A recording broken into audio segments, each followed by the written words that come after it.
The Gorgon. 1. For 5 centuries, the frowning castle Borsky had overshadowed the village of Vandorf. Stronghold of a noble Bohemian family, it had always dominated the entrance to the dark valley like a massive stone giant, ready to stamp on anyone who tried to creep in or out. Nobody ever did creep in or out without the permission of the Knights of Borsky. Rumors might drift in on the breeze from the outside world, telling of great political upheavals, of kingdoms toppling and new powers rising, and even of the successful revolt of serfs against their masters. But in this valley, there were no revolts. The serfs remained serfs.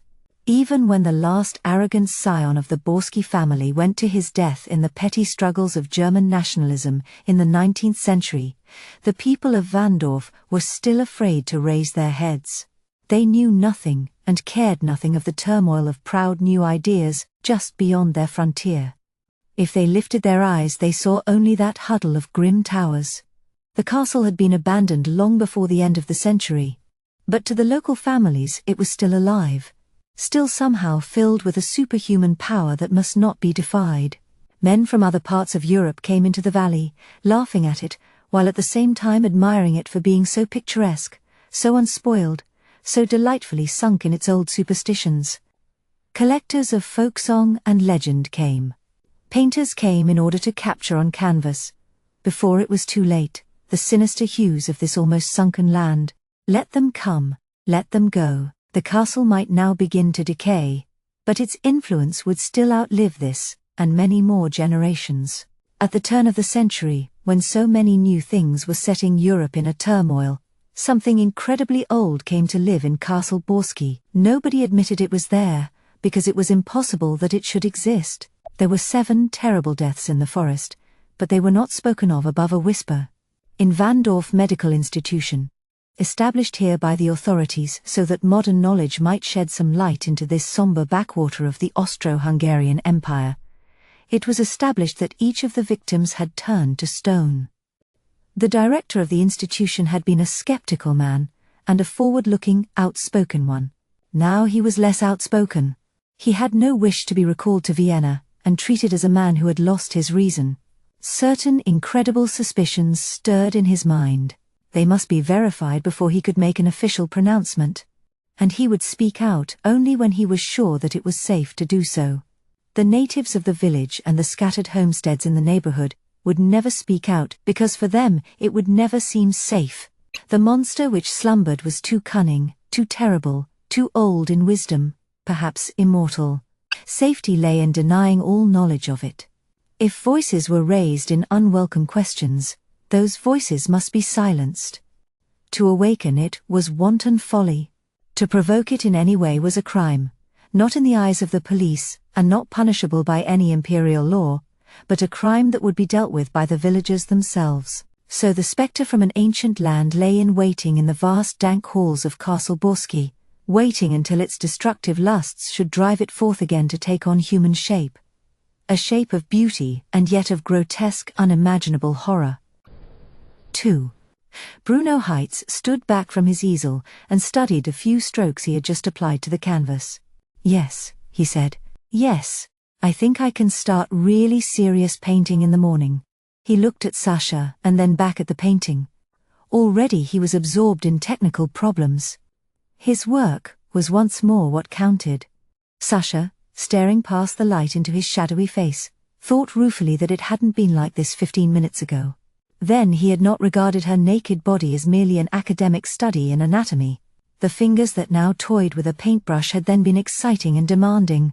She reached for the clothes that, earlier this evening, she had tossed so eagerly aside. Bruno scowled.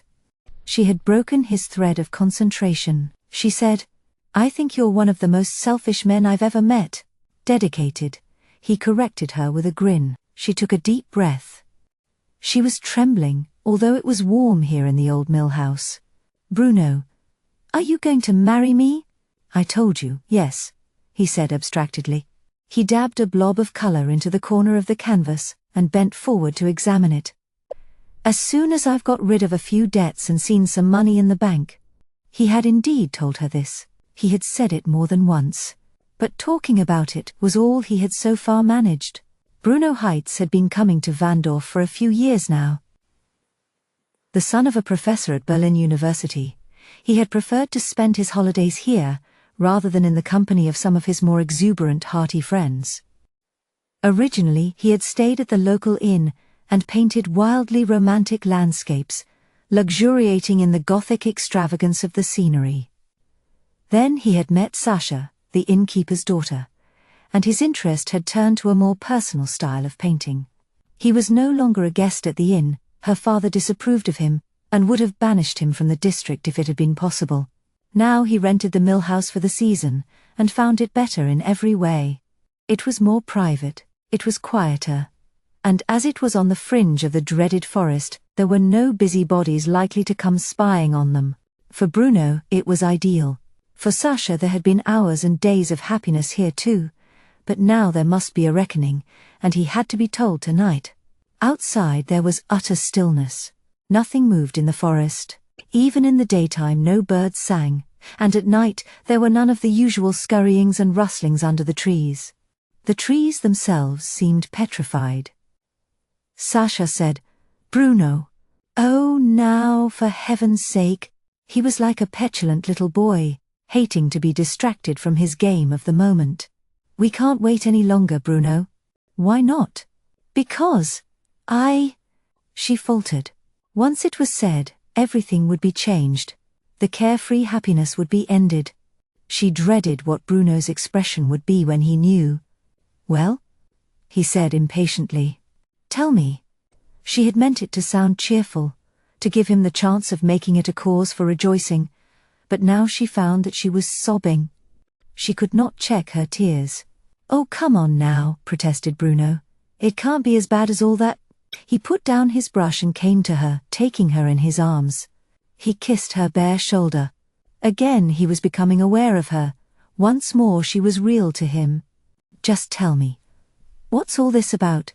I'm going to have your baby." He stood very still. Sasha buried her face in his jacket so that she wouldn't have to look at him.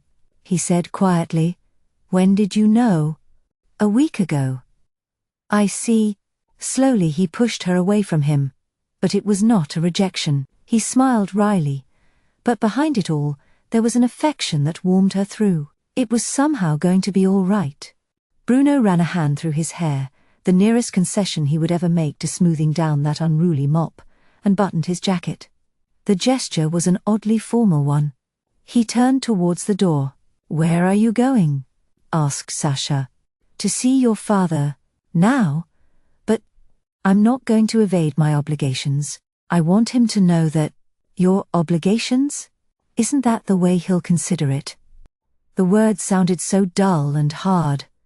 This wasn't the way Sasha wanted to think of it, and she had not anticipated Bruno marching straight out into the night. They ought to talk about it, decide what was best, and make plans that would cause the least distress all round. The trouble was that Bruno was so impetuous.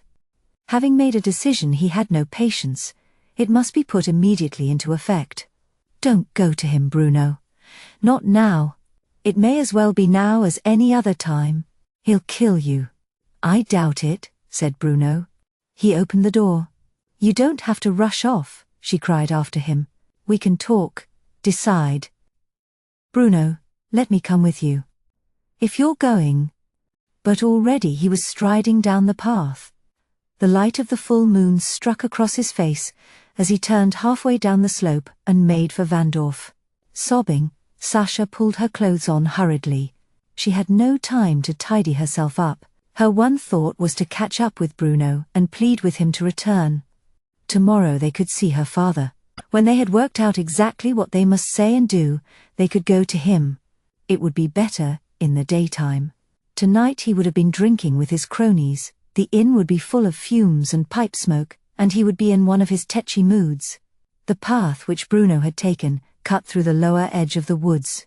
It was an old path and had been badly overgrown when Bruno first came to the mill house, but now he kept it reasonably passable, simply by tramping to and fro a great deal. Sasha ran in under the trees. The moonlight was a broken flicker through the branches, making a ghostly latticework on the ground and the tree trunks.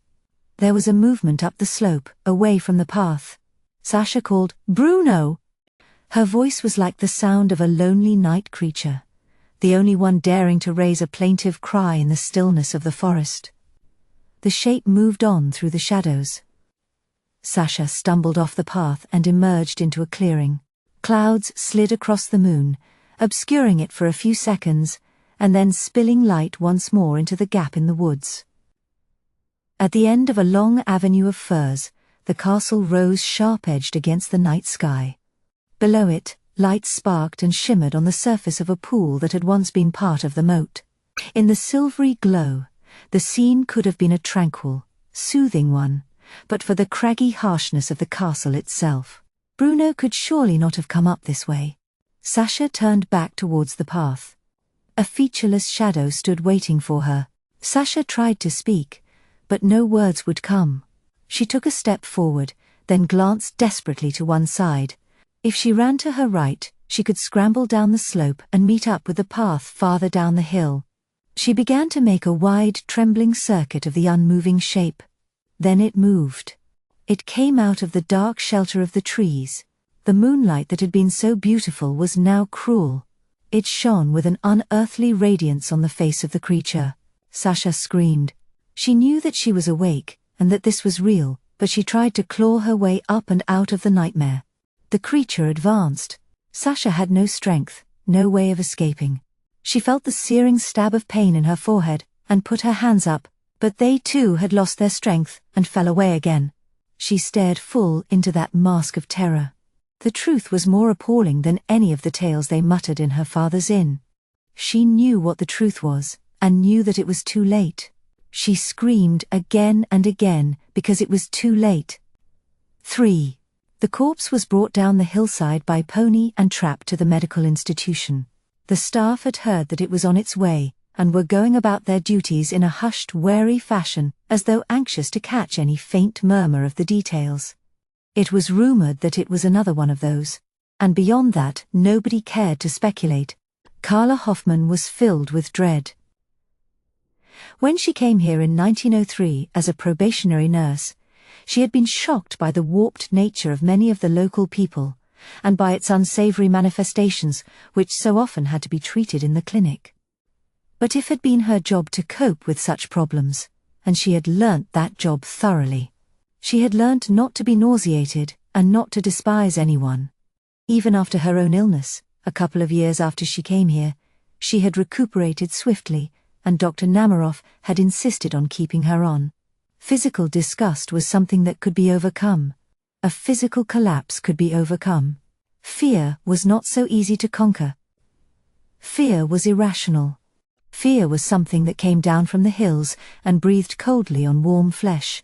Fear had no business to exist in a sane, efficient world. Yet, it had been settling down into the valley in recent times, like a mist that would not disperse. It was not only the superstitious villagers who felt it. It permeated the wards and corridors of the sanatorium. No antiseptic could keep it out. No drugs deaden it. Carla stood in the entrance hall and waited for the shrouded burden to be lifted from the trap on the drive. The pony whinnied and was difficult to control. "Ah, Miss Hoffman." She had been so engrossed in the arrival of the corpse that Inspector Kanoff's voice came as a complete surprise. She started and turned towards him, trying to keep the distaste out of her eyes. Kanoff was a grey little man, always sneering at the peasants of Vandorf, yet greasily trying to keep in with them when it suited him to do so. She hated the way he looked her up and down. If it were not known to everyone that Dr. Namaroff kept her jealously under his own wing, there would have been trouble from Kanoff long before this. "Inspector Kanoff." She forced a respectful cordiality into her tone. "You have come to see the doctor, of course." "Of course." The inspector glanced at the two attendants lifting the body onto a trolley. "Which of us do you think he will wish to see first? I think perhaps his other visitor is in no hurry now, He snickered, and gave her an evil, self-satisfied little grin. Carla walked briskly away down the corridor. Her own reflection came to meet her from the glass panel of a door at the end. The reflection of a trim, dark-haired girl with brown eyes and a lithe walk. This was how she had always wanted to see herself. A coolly competent young nurse, moving skillfully about her business, in the setting of a well-appointed modern hospital. But the white walls threatened her with indefinable shadows, and when she entered the laboratory she felt her usual twinge of instinctive distaste. Dr. Namaroff's presence had been having this effect on her for many months now. It had been bad to start with, and now it was getting worse. But he had saved her from black despair after her illness, and had kept her on here. She owed him a debt of gratitude. And he intended to exact every penny of it. As he turned to greet her, delicately lifting his scalpel from the fragment of brain tissue in the dish before him, he smiled, the patient smile of a man who intends to get his own way in the end. "The body's available for you to see, Doctor," said Carla stiffly. "And Inspector Kanoff's waiting. Better show him in first." Carla held the laboratory door open. Kanoff came down the corridor with a spry, bumptious stride. Carla wanted to go away and leave them to their discussion, but she could not. Unobtrusively she began to tidy the bench where Namaroff had been working. Namaroff said, "Well, the girl is the daughter of Janus Cass, landlord of the Saracen Inn," said Kanoff. He drummed a thoughtful little tattoo on the bench with 2 fingers. "This may not be the same as the others." "You mean you hope it isn't?" "Naturally. Another unsolved murder would hardly be good for my prestige in Vandorf." "Ah. So you will make sure that this one is solved?" "Yes," said Kanoff forcefully. "You may rely on that." Namaroff's lips curled into a mocking grimace that stayed frozen on his mouth while his pallid grey eyes stared into and through Kanoff. The bleak scrutiny made the policeman shuffle uneasily. Finally, Namaroff allowed himself a whimsical nod. "You think you know who did it? A young man, staying at the old mill house and carrying on with the girl. Lovers quarrel. That's the way I see it. Very plausible. Lovers do quarrel. Of course they do, my dear fellow. Does the young man confirm this theory of yours? He's still missing." Namaroff's grave expression retained a hint of the earlier mockery. "Unfortunate. Most unfortunate. But you know who he is? His name is Bruno Heitz, an artist, the son of some professor at Berlin University." The mockery faded. Namaroff whistled softly. "Professor Jules Heitz," he said. "I know him. We were students together. You'll be getting in touch with him." "Immediately, Doctor." Namaroff pondered, then said, "I suggest not immediately. Wait until you find the young man. You may be right." Namaroff suddenly became aware that Carla was still in the laboratory. He gazed at her with piercing intensity, then softened into a smile, which he found even more repulsive than his anger, and said, "Carla, my dear, perhaps you'll wheel the corpse in. It's time I examined it." Carla went halfway along the corridor and waved to the attendant, who began to push the trolley towards her. The attendant was Ratoff, a swarthy little man who belonged to this part of the country, but who had freed himself from his background and become a devoted servant of the institution. He had a streak of callousness that stood him in good stead in this job. His respect for Dr. Namaroff bordered on adoration. They steered the trolley into the laboratory. As it turned, it jarred slightly against the door jamb. A hand that protruded from beneath the sheet wavered for a second, and the middle finger dropped off. There was a scream that rang through the building. Carla, watching the finger drop to the floor and lie there, unnaturally grey and hard, thought at first that it was her own voice crying out, resounding in her head. But Ratoff had turned and was racing back along the corridor. Namaroff brushed past Carla and followed. The 2 men flung themselves through the doors at the end of the corridor. The doors swung to and fro as though in a high wind. The scream came again and again, rising and falling. Carla reached the hall as Namaroff started up the main staircase. Above them, a crazed woman was struggling to free herself from 2 attendants. Ratoff had just joined them, but was in danger of being kicked or elbowed down the stairs again. It was Martha.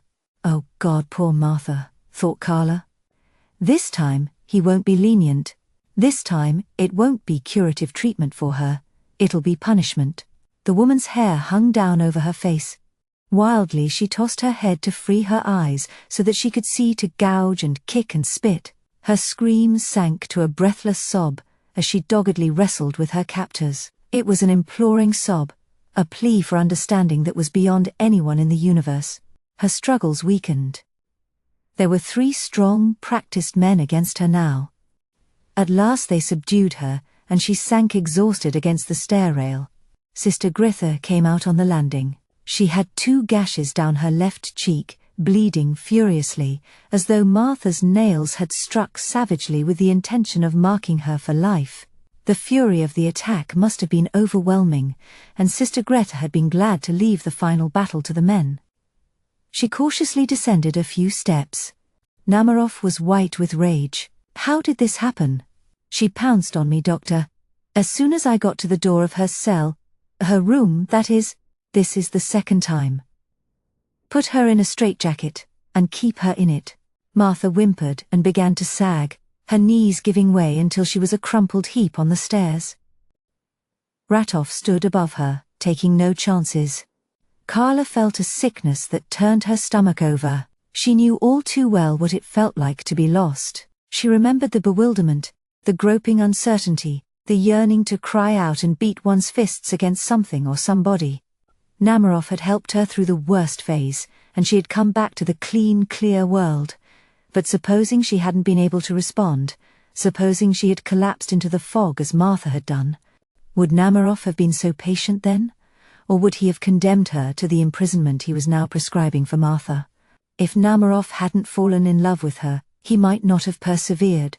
She turned to him, wanting to plead with him as he came down the stairs. But Sister Greta spoke first. As Martha was half led, half carried past her, she shrank back and said, "It was the full moon again. The same as last time. Sister." Namaroff's voice cracked like a whip. "That's quite enough of that. Go and get those cuts of yours attended to." "Yes, Doctor." Namaroff turned away. He indicated that Carla should accompany him, and they went through the doorway where Karnoff had been viewing the proceedings with sadistic interest. The corpse lay in the stillness of death, shrouded and remote from all the agonies and shoutings of life. Carla mutely indicated the finger on the floor. Namaroff made a quick, hissing intake of breath, and then twitched the sheet from the body. Karnoff approached. "You'll perform an autopsy, of course, Doctor?" Namaroff ran his fingers over the solid, unyielding head of what had once been an eager, vital young woman. "On a body that's turned to stone?" he said. "Pstiri." The journey from Berlin had been a long one. The frontier of Bohemia was not impossibly far, but there was no direct route to Vandorf, or indeed to any major town in the vicinity. These people had lived in seclusion with their own customs and their own gruff dialect too long to want to make things easy for visitors. The wretchedness that had clung to Professor Jules Heitz from the moment the news reached him now became worse. He could see why his younger son had been stirred by this sinister countryside, and why his youthful romanticism should have brought him back here time and time again. In his creative imagination, there might well be a unique splendor to be captured from these surroundings. But this was no consolation to Professor Heitz. Here there could never be any loveliness. For him this place meant only death, the death of a girl he had never met, and the death of his son Bruno. It was made very plain to him as soon as he reached Vandorf that he was not welcome. When he had announced his intention of coming to the inquest, he was warned that he should not attempt to put up at the local inn, as the dead girl's father was capable of violence. After he had used what influence he had with a local dignitary whose son was studying with him, a remote contact, and one which took some pains to establish, he was found accommodation in a town 5 miles away, over the ridge and out of sight of Castle Borsky. He would have to be driven in for the inquest. And perhaps that was best. Walking down Vandorf's shabby, dispiriting main street, he saw the stunted men of the district nudging each other and pointing him out, and the women twitching back curtains to glare at him. Whatever charm Bruno might have found here, Bruno's father was not one to be charmed by old ways and inbred backwardness. On arriving at the damp little courtroom in which the inquest was to be held, Heitz was peremptorily told by a wizened little clerk that the coroner was likely to call on him as a witness. Before the professor could protest that he had only just come to the district, the clerk added, "A character witness, of course," and fussed away. The courtroom was crowded. Surrounded by these dour men and women in their dark, shabby clothes, Heights was reminded of nothing so much as a congregation of ragged vultures. They had come for the pickings. They would scratch over the dead and drive the living away. The coroner was a lean-featured man with a pouchy jaw. It was clear from the start that his mind was made up on the fundamentals of the case. He wanted to hurry it through and be done with it. Heights had hoped to learn something of what had really happened, something more than the bare, terrible facts which had brought him here from Berlin. But he realized that there was going to be no deep, analytical probe into the truth. Inspector Kanoff was the first witness. He reported the finding of the girl's body by a woodcutter, who, skirting the forest in the early morning, had seen a flash of color in the dark undergrowth, and, after a brief fearful inspection, had hurried down to the village to notify the police. There followed a search for the young man who was known to have been spending a lot of his time with the girl. He was found hanging from a tree, not far from the scene of the crime. Professor Heights lowered his head. He was a man whose dignity and self-control meant a great deal to him, and he did not wish these people to see the tears in his eyes. The drone of voices went on, question and answer, perfunctorily exchanged by men who did not want to stir up too many dark elements. When I broke the news of the girl's death to her father, Kanoff was saying, he said it was no surprise to him. What did you deduce from that? That he had personal reasons for knowing of Bruno Heights' bad reputation. And had you any such personal experience, Inspector? Yes, sir. There were certain incidents. Describe them, please. Drunkenness, bad behavior in public, singing in the streets, starting arguments in the inn. It became so bad that the innkeeper had to throw him out. Many of his opinions verged on blasphemy. It was too petty, too dreary. The natural exuberance of youth was something alien to the people of Vandorf. Had any of them, Heights wondered, ever been young? He looked round the room. The faces were sullen and secretive. All right, Bruno had been a young fool, but he was a generous young fool who gave himself rapturously to life and wanted to share his joy with others. Little they would understand of conviviality and friendship. Then Heights started. One face stood out from the rest. It was a face which certainly did not belong here. He recognized it, but for a moment could not visualize it in its proper setting. Then he remembered. Namaroff, an educated man, a surgeon, a scientist.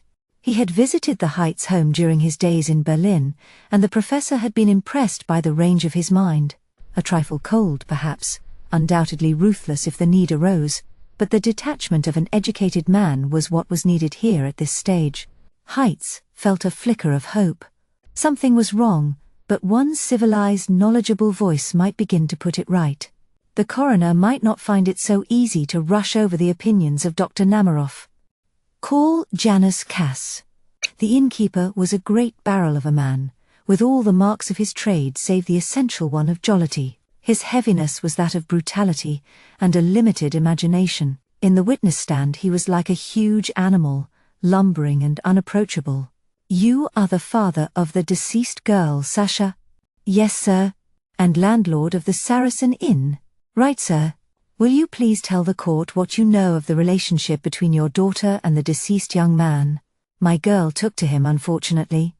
Said she loved him, growled Cass. He took advantage of her, and then didn't want to face the consequences. When you say, took advantage of her, you mean? It's my belief she was pregnant by him. A thoroughly bad lot. I told Sasha to have nothing to do with him, knew from the time he stayed in my place he was no good, but she wouldn't listen. She disobeyed you. She did. He talked her into it. A sly tongue he had, that one. The coroner nodded, accepting, jotting down a few notes. He asked, did you personally observe this man's addiction to alcohol? The invitation to confirm the picture of Bruno Heights as a drunkard and a wastrel was unmistakable. The coroner was not so much questioning the witness as urging him to say what was required of him. Professor Heights had difficulty in restraining himself. As a scholar, accustomed to the sifting of evidence and the meticulous checking of every fact before he would even dare to formulate the beginnings of a theory, he was appalled by this perversion of justice. But he knew how little weight his word would carry in this place. They would be glad of the excuse to turn on him. Nobody ever had a better chance than I did, Cass was saying with vicious relish. Didn't he stay with me those first few times, before I got on to what he was at? Getting the inn a bad name, he was a tendency to violence in his cups? The coroner suggested. Well, sir. If Cass was balking at this one, he got no chance to make his meaning clear. The coroner briskly dismissed him without waiting for the answer, and went on to the next witness. Call Dr. Namaroff. Heights sat up. He looked at the doctor's ascetic, arrogant features, and almost begged the man to turn and recognize him. He wanted to convey a plea to him, a plea for decency, for the intellectual honesty that must be shared by men of goodwill from the civilized world. Will you tell us, doctor, what in your opinion was the cause of this girl's death? It was undoubtedly the result of violence, said Namaroff calmly. I observed deep abrasions round the forehead, as though she had been struck from the front by some sharp instrument. There were indentations in the skull. He paused.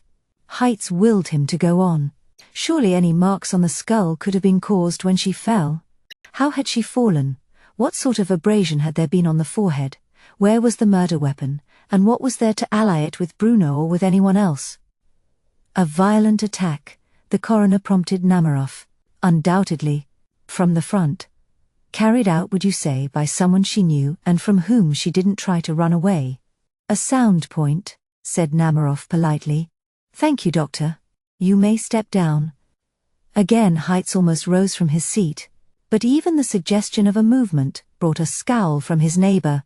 Then his name was being called. They were waiting for him to make his way to the witness stand. His hands shook as he took up his position. He was not a short-tempered man, but he knew that he was liable to burst out in a rage today, and knew also that it would achieve nothing. You are Professor Jules Heights. There was a formal attempt at respect in the coroner's manner, but it was veiled by a more characteristic indifference. I am. Father of the deceased man, Bruno Heights? Yes. You have heard the evidence before this court. If you can call it evidence. There was a whisper of indrawn breath. The coroner frowned and went on sharply. Did you know the girl concerned? No, sir. From the evidence before me, I have the impression that your son was somewhat of a profligate. Would you agree with that? Heights said. He was a talented artist. His life was of his own choosing. The life of a libertine. The coroner nodded. No. Possibly he had a number of young women in his life. That doesn't make him a libertine. There was at any rate one particular girl whom he betrayed. I cannot believe that. You are his father. The coroner shrugged. If it was meant as a comment on the situation, it was either insulting or meaningless. Heights said, There is no clear evidence that my son intended to shirk his obligations to the girl, no evidence that he killed her. The medical report, he glanced reproachfully at Namaroff, who averted his gaze, was singularly inadequate. The police findings were no more than. If you have nothing further to contribute to this inquiry, said the coroner, you may stand down. I am not ready to stand down. Heights lifted his head so that he did not have to meet the savage eyes of the hunched creatures in the courtroom. We are not considering one isolated case, or rather, we ought not to be considering just one case. I have read the newspapers, and I am a student of human nature. I have read about the unsolved Vandorf murders, and from my brief contact with human beings here, I have no doubt at all that everything I have seen and heard has been generated by fear, particularly what I have heard in this courtroom. A bestial snarl rose from the well of the court. The coroner hammered for silence, but his expression made it plain that he sided with his fellow citizens. He said, Professor Heights, in assessing the evidence before us, evidence which is circumstantial, prejudiced and contrived, said Heights, evidence which would never be accepted in any civilized community. Professor Heights, I must ask you to stand down. Bruno's name would be stained so that this sinister matter could be brought speedily to a close. He had been a stranger, so let him be the scapegoat. The verdict was a foregone conclusion, murder followed by suicide. I will say no more. Heights stepped down, but believe me, I shall not rest until I have cleared my son's good name. He went back to his seat, like a man running the gauntlet between ranks of savages waiting to pounce. The coroner made a show of sorting out papers. He then picked up his pen and began to write. When he looked up, he said, "I find that the dead woman was murdered by the man Bruno Heitz, who then, in a fit of remorse, took his own life." There was a buzz of approval. The courtroom began to empty. Heitz tried to fight his way through towards Namaroff, but others took a malicious pleasure in impeding him. Namaroff had left and was driving away before the professor was anywhere near the door. A youth with vacant eyes and a fixed, revolting grin jostled against Heitz and wagged his head knowingly. "You'd better watch out. I'm telling you, you'll be for it." The local dialect was so thick that the words slurred into one another. "She'll strike you like she struck the others, eh? She—" An arm grabbed his shoulder, and the drooling, inbred creature of the valley was roughly bundled out of the room. As Heitz emerged into the open, he was faced by a semicircle of mute, waiting men and women. They made no move to attack him.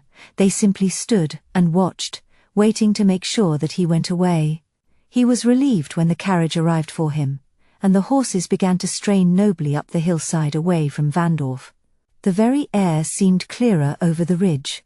Yes, he was relieved to be putting Vandorf behind him at this moment, but he had every intention of returning. The mutterings of that half-imbecilic youth nagged on in his mind. It could have meant anything or nothing, but it stirred a faint memory. Not of Vandorf itself, but of places along a route through Europe, a route leading in from Asia Minor, the track of something strange. Or was he trying to make up a theory before he had checked his facts? Professor Heitz had a voluminous memory, and was proud of his ability to select relevant details from it when he needed them, but he was also humble enough to admit that he could not retain everything, and that for completeness he needed an equally voluminous library. His library was in Berlin. He had access to no books in Vandorf, if they possessed such things. If he could find some way of studying the sources, letting things fall into place, allowing a suspicion to trigger off one idea, and then following it up remorselessly until it combined with others, he might have an answer to what was going on in Vandorf. Yet he would be the first to admit that his speculations were wilder than anything that had been said in that dismal little courtroom today. His friends, for so, in comparison with the people of the village, his hosts seemed, tactfully asked little about the inquest. They lived close enough to the valley to know what its reputation was. They were glad he had come back unscathed. Their relief changed to dismay when Heitz announced that he was not returning to Berlin immediately. Bruno had paid rent on the mill house for some weeks in advance, and Heitz proposed to spend some time there. He wished to carry out some research. And speaking of research, might he have the privilege of looking up one or two points in his host's library? As they knew, his special subject was the influence of myth on the aesthetic development of contemporary poets and novelists, and there were one or two complex cross-references which he wished to clear up. Far from his own cherished collection in Berlin, he was rather at a loss. He spent another night in the house, and devoted most of the following day to intensive reading. Then he thanked his host warmly for the generous hospitality, and went back to Vandorf. He chose a circuitous route, approaching from behind Castle Borsky, and avoiding the village itself, so that he could descend unobserved on the mill house. Bruno's paintings were everywhere, a pathetic reminder of his talent and his impulsiveness, and a memorial to the girl his father had never met, a girl living on. Only in these unfinished sketches and swift portraits, a girl smiling and pouting, stretching out her arms lazily for love, and not knowing she was to meet death. Heitz spent the evening tidying up the place to suit himself, and putting away those tragic souvenirs of a shattered happiness. Next morning, he appeared in the village, and went to the inn. The innkeeper appeared at the door, and said that the place was closed for a few days. He was in mourning. Hadn't the professor of all people got the grace to leave him alone to his sadness? An old crone spat at him in the street. He went to the police headquarters set some distance apart from the village, as though keeping its own counsel. It certainly kept it today. Professor Heitz was refused admittance, on the grounds that the officers in charge of the case had nothing to add. A verdict had been delivered in court, and that was the end of it. In the early afternoon he visited Dr. Namaroff, and was shown into a spacious sitting room, part of self-contained quarters at the back of the institution. The tense, dark girl who had met him at the door was introduced as Carla Hoffman and then went away. "Do sit down, Professor." Namarov's voice was at its most rich and soothing.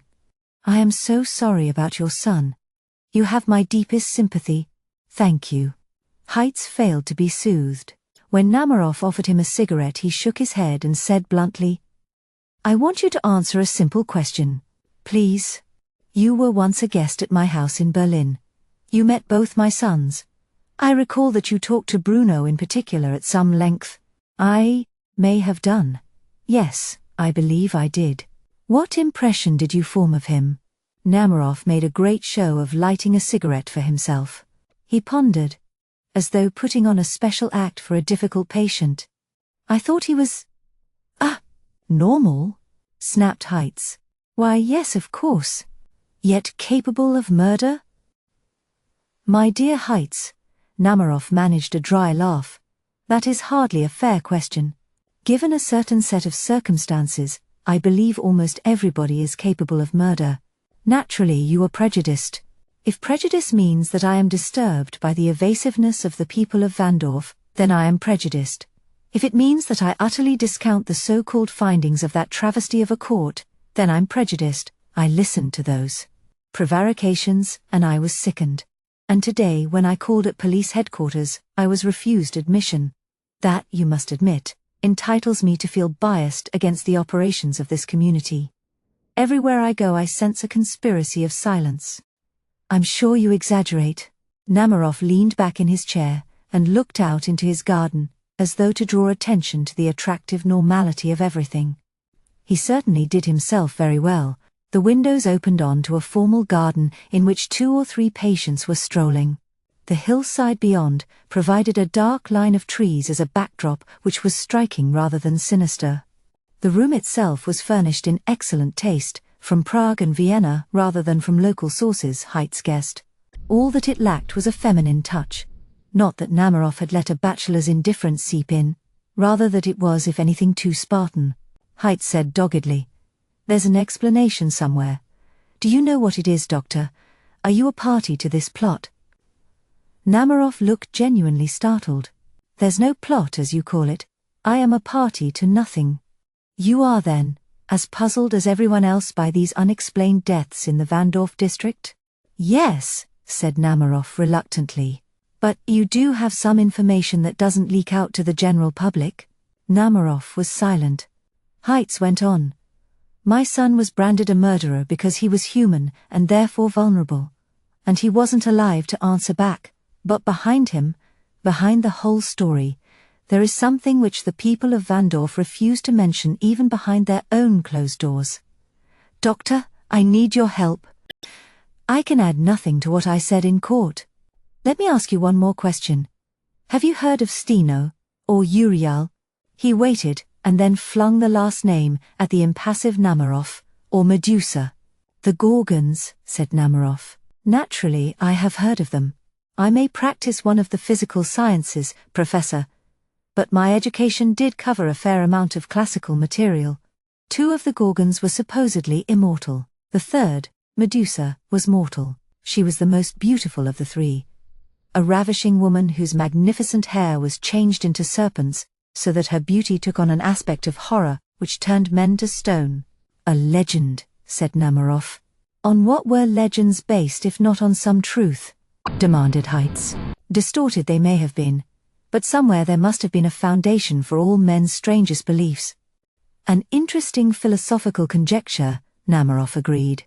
"We must debate it someday, Professor. But I fail to see... What happened to Medusa?" "The figure in fable," said Namarov deliberately, "was killed by Perseus. Her head was chopped off. And her spirit? Professor, we have no reason to suppose any such creature ever existed in the flesh." Namarov got up as though to indicate that he wished his visitor to terminate the conversation and leave. "That being so, I can hardly bother myself with speculations about her spirit. Strange, isn't it?" Heights went on relentlessly, "how the story of the woman with snakes in her hair crops up throughout mythology.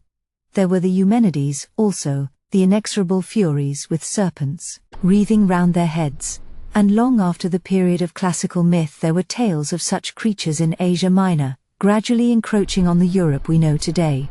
Creatures, or one creature? I cannot imagine what. Or one creature? Heights insisted. The two immortals may be slumbering in the gardens of the Hesperides, but the mortal sister, supposing her longing to survive was so great that she wandered from one land to another, and her restless, vengeful spirit moved from one body to another, she escaped death by feeding on the lives of others. We are men of science, said Namaroff. I don't believe in ghosts or evil spirits. A most unscientific remark. But, as men of science, might we not believe in the symbolic elements of the story? Some dreadful plague, recurring through the centuries, to which men dare not give a name, a disease which fits in with nothing we know, and which must therefore be cloaked in myth and symbolism. We might work on that supposition, you and I, proving that my son was not a murderer, and at the same time solving some of your problems. Namaroff hesitated, then said, There is nothing for us to work on. Nothing? Heights got up and confronted the doctor. Tell me what other symptoms there were, what the condition of those bodies was. All of them, I mean. I don't know what you're talking about. Was that girl in the same condition as all the other victims? Answer me. Namaroff went to the door and opened it. He stood with his hand on the knob. There is only one way in which I can help you, Professor Heights. That is by offering a word of advice. Leave Vandorf before it is too late. What is it you're afraid of? I'm afraid for you, said Namaroff. That is all.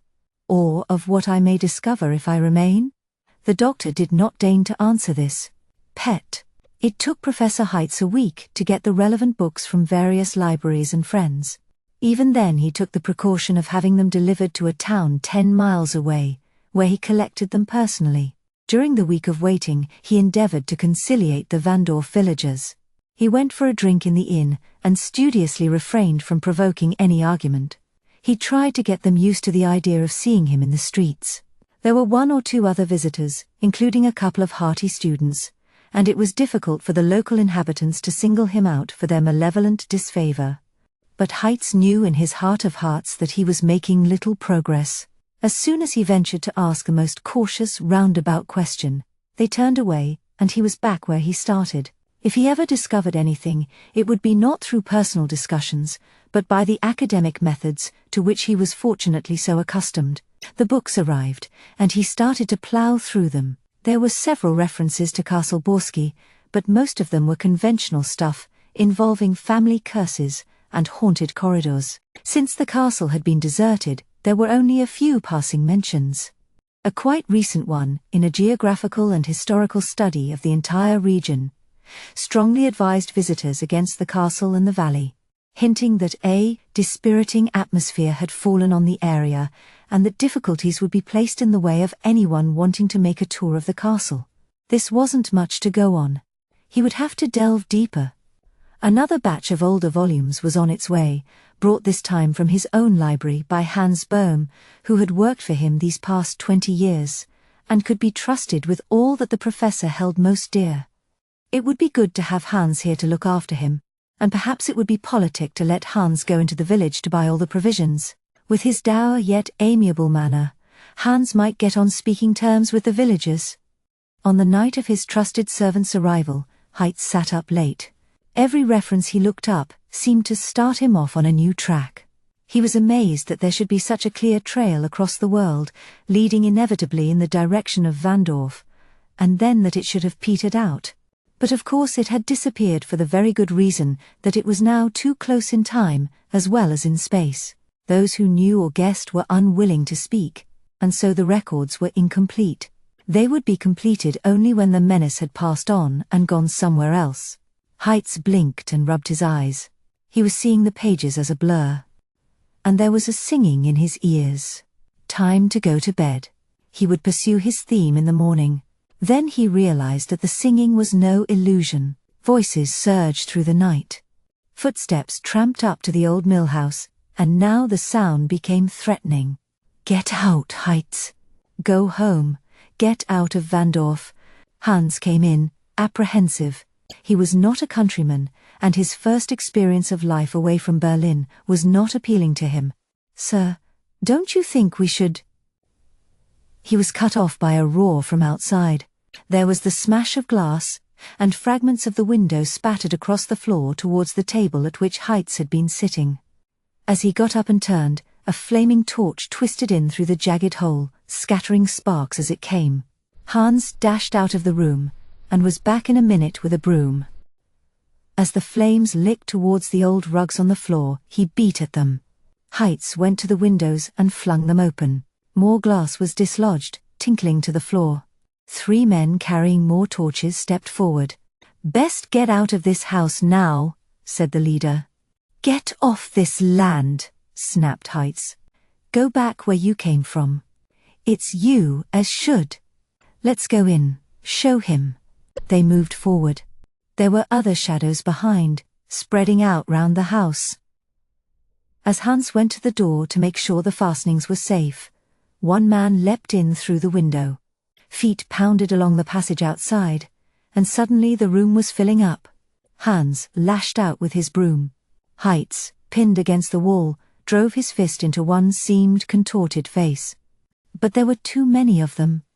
It would soon be over. Then someone was cutting a swathe through the intruders. Several of them scrambled out of the window just as they had come, and others scuttled along the walls with their arms up to shield their heads against blows. Panting, Heitz straightened up. Hans lowered his broom, but remained on guard, studying 3 newcomers mistrustfully. The first of the 3 was Inspector Kanoff. 2 of his men stood like sentinels at the door. "I hope you're not too badly hurt." Kanoff sounded as though he would really have appreciated some signs of serious injury. "Thank you, no." Heitz tugged at his jacket, which had been wrenched half off his right shoulder. "It was lucky that you arrived when you did." "Next time you may not be so lucky," said Kanoff curtly. "Inspector, if you think there is likely to be a repetition of this, I shall hold you responsible. My police force is very small. Small or not, it has a duty to protect law-abiding people from the less law-abiding. Its duty is to the local community," said Kanoff, "not to unwelcome visitors. Your business here is over. Why don't you go?" "My business is not over," said Heitz firmly. "Very well. I've warned you. That's all I can do. If you should change your mind, Professor, I'll see you have safe conduct out of the village." Kanoff gave Heitz a sardonic little bow, and then jerked a thumb at his 2 men. They left, and went off into the night. The brooding silence of the forest crept in again. Hans contemplated the chaos in the room with a sad shake of the head. "Leave it until the morning," said Heitz. "It may not look so dreadful then." His servant's expression of gloomy foreboding said in effect that it would probably look worse, and that even if he tidied it up, there was a good chance of the ruffians coming back and starting the whole thing over again. For the next few days there was peace. Hans stocked up with provisions, and found that Bruno had left behind the larger part of a cask of wine. Heitz ate and drank well, and worked without interruption. He could only hope that the appearance of the police would have been enough to frighten, would be intruders off, at least until he had established what he had to establish. One afternoon he wrote a telegram to Professor Meister at Leipzig University. His son Paul was working with Meister, and although Heitz was reluctant to disturb either his son or his old friend, he needed help, not just help in his investigations, but someone to talk to who would understand and reassure him, someone as strong and reliable as Paul was. He gave Hans instructions not to send the telegram from the village. The town over the ridge was a long way off, but it was essential that the villagers here should not be provoked into fresh hostility or into curiosity about the progress of his discoveries. Heitz felt a great deal easier in his mind when he was sure the message had gone off. He worked with renewed vigor the following day, and once more was engrossed by the time night had settled on the trees and hills. The moon swam clear in the sky. Stepping outside for a moment's air before resuming his convoluted trail through a dozen huge tomes, Heitz saw light glinting on what could only be one of the topmost battlements of Castle Borsky. He had not realized that any part of the castle was visible from here. Some swaying of the trees or the fall of a branch must have revealed it for the first time. It had an oddly hypnotic effect on the professor. He wanted to go back indoors and settle down again, but that pinnacle seemed to be beckoning. When Paul arrived, the two of them would go up there and explore. He wanted Paul to be with him then. There were things which needed to be verified, and he had no wish to be the only one to return with stories which would be mocked at by others. From here on, every step must be carefully planned, every finding confirmed. He was uneasy. The moon rode high. The trees were splintery black silhouettes against the skyline, and above them all was the one arrogant gleam of the castle. The answer to it all was in Castle Borsky. Heights found himself walking down the path and into the trees. He had not been near the castle before, but some force outside himself seemed to be guiding his footsteps. Dry twigs cracked under his feet, but there was no other sound. The distance was less than he had thought. He emerged from the trees at the foot of a rocky formation, on top of which the castle was piled, appearing to thrust up out of the very earth. A rubble-strewn path made a wavering ascent of the rock. Heights looked back, hesitated, then began to climb. The path was steeper than one would have guessed from below. Heights was gasping by the time he reached the top, and went in through the crumbling gateway. He crossed a courtyard littered with a soggy accumulation of dead leaves. Here, high above the trees, the wind was stronger. It moaned through the turrets and battlements like a mournful phantom of the valley. A heavy door stood open ahead of him. Heights went in and found himself in a shadowy hall.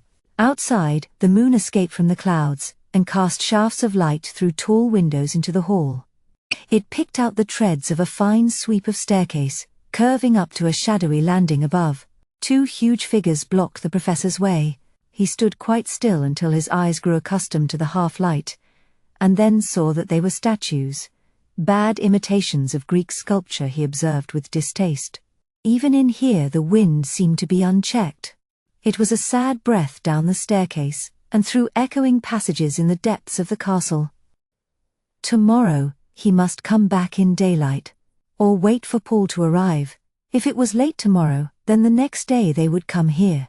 Tomorrow, said one part of his mind. Now, said another. Professor Heights began to climb the stairs. At the top were two stone pillars.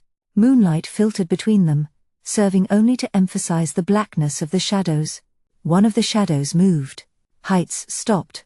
It must of course have been an effect created by clouds touching the edge of the moon. He went on and reached the landing. Here was a shape more truly classical than the poor imitations below. Splendidly poised, it leaned forward with a grace that was as real and immediate as when it was created.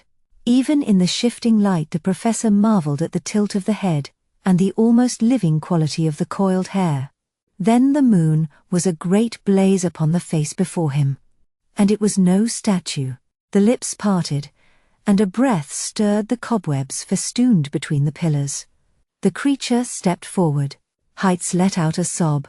This was what he had come in search of, and now that he had found it, he could have cursed himself for being such a fool, could have cursed if there had been strength in him to produce anything other than a whimper, like a terrified creature of the night waiting to be struck down. He stared into the blazing eyes of a creature of legend. The mythical horror of an ancient world became real. The Gorgon advanced on him, and as she did so, her raven locks writhed and uncoiled, and became a rearing tangle of snakes. A forked tongue flickered, a head struck down like a whip, and Heights felt the agonizing stab in his forehead. He put up his hands to shield himself, and pain lashed across his fingers. Suddenly, he was able to scream. The madness of it resounded through the corridors and rooms of the accursed building. The sound of his own voice hit back at him, and he turned and lurched perilously down the stairs. The piled-up leaves in the courtyard tried to slow him down like a quagmire. Rocks spurted from under his feet as he stumbled down the path. Branches scratched his face as he went blindly on through the forest towards the mill house. They were nothing compared to the agony that was biting deeper and deeper into his brain from that first appalling blow. He was not sure that he would ever reach the house. When he finally collapsed against the door, he could barely summon up the strength to open it. At last he was indoors, groping his way to the sitting room. A door opened, and an oil lamp was lifted high. "Who's that?"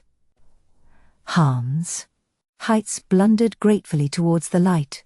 Then, he heard his servant's shuddering intake of breath. "Your face!" Heights stopped.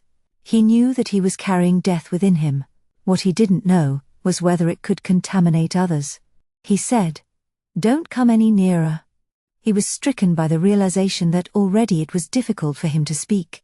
His vocal cords were stiff and unresponsive.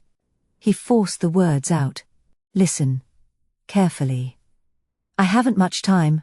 He led the way into the sitting room, his legs a great weight, so that it was an incredible effort to put one foot in front of the other. "I have to write a letter to my son Paul. He should be here, tomorrow perhaps. Soon. Soon. Take the letter from my table in the morning and give it to him." "But sir, let me fetch." "Not much time," grated the professor. "Leave me. But make sure that Paul gets the letter, Paul and nobody else, you understand?" "Yes, sir." "Go then." Heights lowered himself into his chair, and literally had to order his arm to move, so that he could pick up his pen. "There's nothing you can do?" When he was alone he began to write. He might have been a child reluctantly learning how to form the characters. His hand moved with intolerable slowness. He would never be finished.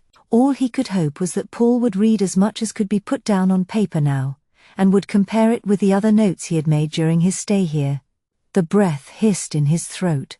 If it had not been for the pain, he might have derived some ironic academic interest from the process that was working through his blood and bone, a process of solidification like that of a lava flow settling and hardening, until at last it was immutable rock. The constriction in his chest was stonily crushing the life out of him. And the Gorgon was in Castle Borsky, waiting for another victim. There would be more, many more, unless... He wrote until his arm was a rigid, dead weight across the paper. Cest. Paul Heights had begged leave of absence from Professor Meister in Leipzig, and made the journey to Vandorf in a fever of impatience. It was unlike his father to send cryptic telegrams. Even through the sparse words, Paul had sensed an agitation, an urgency which could only be due to some alarming aspect of Bruno's death. Paul and his younger brother had been very close, in spite of their differences in temperament. If there was something wrong, Paul was in a hurry to be at his father's side. He arrived to find Hans distraught and his father dead. The body had been removed by the police. Hans could do nothing but babble of the professor's face, his terrible face, the marks, and hand over a 3-page letter, which he assured young Mr. Heights he hadn't mentioned to a living soul. Paul read the letter and was convinced that his father must have been mad at the end. He went at once to the police. They were brusque and unhelpful. His appearance was an unwelcome shock to them.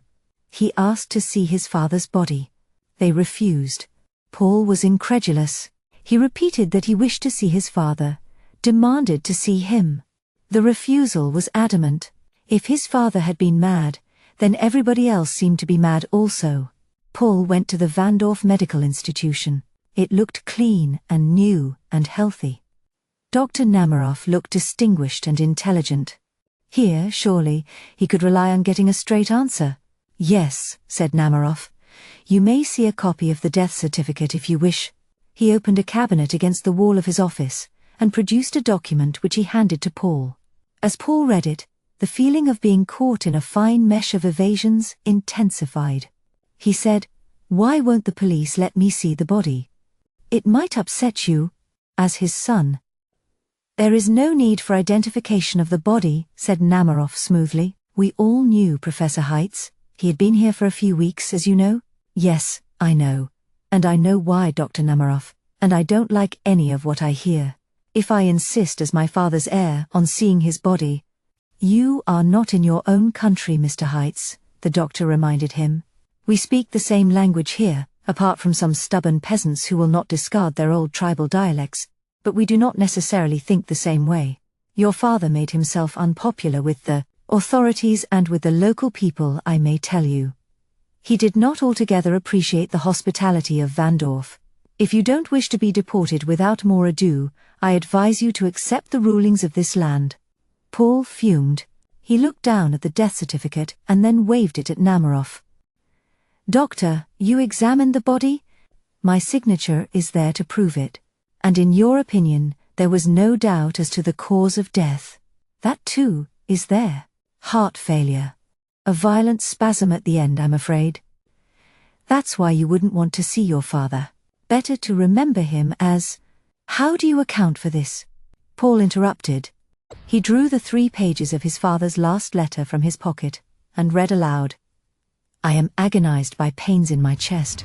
I am turning to stone. Namaroff made an involuntary movement, putting out his right hand. May I see that letter? My father gives instructions at the beginning of it, that I'm to show it to no one. I see. He knew he was dying when he started to write. He was able to write 3 pages. That doesn't sound like heart failure. You don't go on working through a heart attack, doctor, you know that as well as I do. When Namaroff did not reply, he went on. My father refers to a terrible thing. Stalking among the people of Vandorf. It turned Sasha to stone and others before her. The conspiracy of silence must be broken before others go the way I am going. If there are cycles of possession by that which was once Medusa. And there he breaks off, and scrawls those last words about turning to stone. Medusa, Dr. Namaroff. Paul challenged. Does that mean anything to you? A character from mythology. Not really my field, Mr. Heitz. When my father wrote this letter, he knew what was happening to him. He knew how he was dying, and why. And it wasn't heart failure. That is your opinion, said Namaroff frigidly. No doubt you'll have an opportunity of expressing it at the inquest. When will it be held? It has not been decided. But I'll see that you're informed. Goodbye, Mr. Heitz. Paul had to accept this blunt dismissal. He went back to the mill house. Hans was anxious that they should leave without delay. He was not surprised by the lack of cooperation being shown to Paul. It had been the same with his father.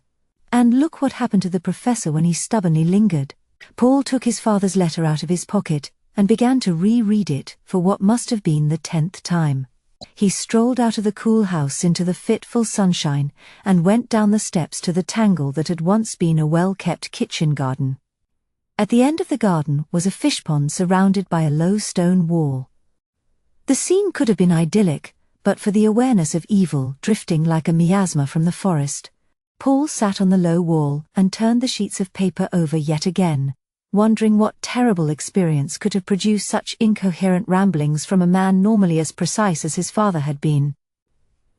This spirit, which may be an elemental force, or an individual personality of great destructiveness from the past, is capable of taking on human form. No other possible explanation. The human envelope itself could not have survived that long. If someone in Vandorf is possessed... Impatiently he got up and went back into the house, tossing the letter onto the table. But he was restless. His father's books were arrayed on the room's one sagging shelf, but Paul was in no state to settle down to work on them. His father had done too much already. There were scribbled notes everywhere, and innumerable markers jutting out between the pages of the books. But the only result had been death. Paul shivered. He had to step outside again, into the brightness of day. Again he took a few paces down the steps, and looked through the trees towards the castle, demanding an answer. Hans would be glad if they could pack up those books and go. And what else was there to do? There was a faint rustle in the room behind him. Paul ignored it for a moment, thinking that Hans had come in. Then something prompted him to turn. A dark girl with high cheekbones and deep eyes lost in shadow stood by the table. She said, "Forgive me for intruding. The door was open, I couldn't make anyone hear." "Who are you?" "I'm Carla Hoffman." She came towards the door, and as she moved, she gave off a faint musky scent, which went well with her graceful, almost animal walk. Yet seen at close quarters, she was a trim, modern young woman, with an urban self-assurance. "Dr. Namaroff's assistant at the institution," she added. "Can I help you?" said Paul with no great enthusiasm. Her attractiveness was undeniable, but if she was Namaroff's assistant, he was in no mood to be attracted. "I'd like to help you if I can," she said. "Does Namaroff know you're here?" "He'd be very angry if he did." When Paul waited non-committally, she burst out, "Please believe me, I only came here to see if there was anything I could do. Nobody in Vandorf seems very anxious to do anything for me, said Paul dourly. Carla looked past him, down the steps, and out into the forest. She said, "Did Dr. Namaroff say anything to you about the local superstitions? About the thing that roams the woods?" "He didn't want to talk about anything of the kind. He doesn't believe in any of it, doesn't he?" said Carla softly. "Perhaps he believes more than he will admit. Your father tried to discuss the fear with him, and although he made a show of brushing it all aside, I know he is beginning to worry about... Yes? The creature. Have you seen her?" Paul demanded. "Madness, yes, but they were all afflicted by it, and he had a wild moment of debating whether or not this might be the dark curse of the place, an obsessive, contagious madness, a mass hysteria which one puff of sanity might, under the right conditions, dispel." "Nobody," said Carla, "has seen her and lived. Do you really think that Namaroff believes in her? He believes in something that he won't dare to admit, even to himself. But you, Mr. Heitz, you must believe in her."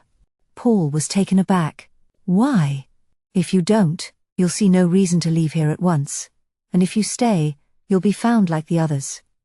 Here, you're too great a threat, you won't be allowed to survive." A short time ago, Paul had been sanely and sensibly planning to leave, because there was nothing to be accomplished here. Now it suddenly became imperative that he should stay.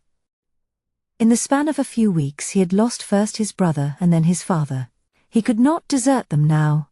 Vandorf had defeated them, but there was still another member of the family to carry on the battle. He said, "I'm grateful to you, but I can't leave. Please." Her concern was so genuine that he felt an impulse to put his arm round her and reassure her. Indeed, he was startled by the force of his own longing to hold her.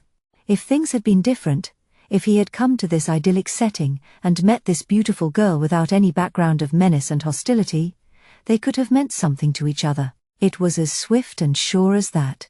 Bitterly he thought of Bruno, who had loved and died here. Carla said, "I must go. I'm on duty in half an hour. But please do as I say. Please, for your own sake, leave Vandorf."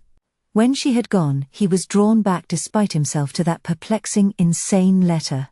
He picked it up, and denying that it could mean any part of what it said, read it yet again. 7. At night, the bustle of the institution slackened to the tempo of sleep, a steady, rhythmic breathing in a twilight of shaded lamps. The petulant chatter of the larger wards was hushed. In a private room a sleepless patient tried to read herself into drowsiness. In Namaroff's office, Carla recited from memory, "If someone in Vandorf is possessed or subject to periodic fits of possession, that person must be found. In my view, it will prove to be a woman. Symbolically and metaphysically, this is inevitable. A woman who has become only the slave of this ancient evil, enabling it to satisfy its greed for slaughter. I am trying to find rational terms for a phenomenon which is in fact one of pure terror. Perhaps the old, original terms must stand. The Gorgons, heads crowned with living snakes, anyone who looked on them was petrified, hence the word gorgonized, literally meaning turned to stone. Incredible, but our whole history is incredible, filled with monsters and fear." Carla stopped. "I'm sorry." He came back into the house just then. "That's all I had time to memorize." She would have liked to add that she had found even this much of the task unpalatable. She had not enjoyed spying on that young man, whose presence in Vandorf was like an affirmation from another world, a saner, cleaner outside world. Namaroff had been seated at his bureau. Now he got up and paced slowly across the room. The professor was an expert on the literary aspects of such myths. I am beginning to feel that he was closer to the reality than I allowed myself to believe at the time. Carla was chilled by this admission. Namaroff had never been one to reveal doubts and hesitations easily. He turned at the end of a stride and caught her expression. Before she realized what was happening, he had put his hands on her shoulders and tried to draw her close to him. "Carla, you've got to trust me. I want you to stay with me, stay where I know you're safe." He tried to kiss her. She twisted aside and freed herself from his grasp. His eyes gleamed with desire, and at last she summoned up the courage to say what had been in her mind for so long. "I want to leave Vandorf," she said. "Leave? You can't. After all I've done for you." "I'm grateful to you," she said in as level a tone as possible. "But I think I've been here too long. I'm not working as well as I should." "I've never made any complaints," he said quickly. "After your illness you were afraid of being sent away. I kept you on, looked after you, gave you time to recover your self-confidence, and I thought... It was rare to see him at such a loss. Carla said, "I know. And it's because of what you've been thinking that I know I must leave. I owe you a lot, Dr. Namaroff, and I respect you and your work. But I can't stay in Vandorf any longer, let alone here with you." She had tried to make it sound regretful but firm. His face worked. When his answer came, it was as savage as a blow across the face. "You can't leave," he said.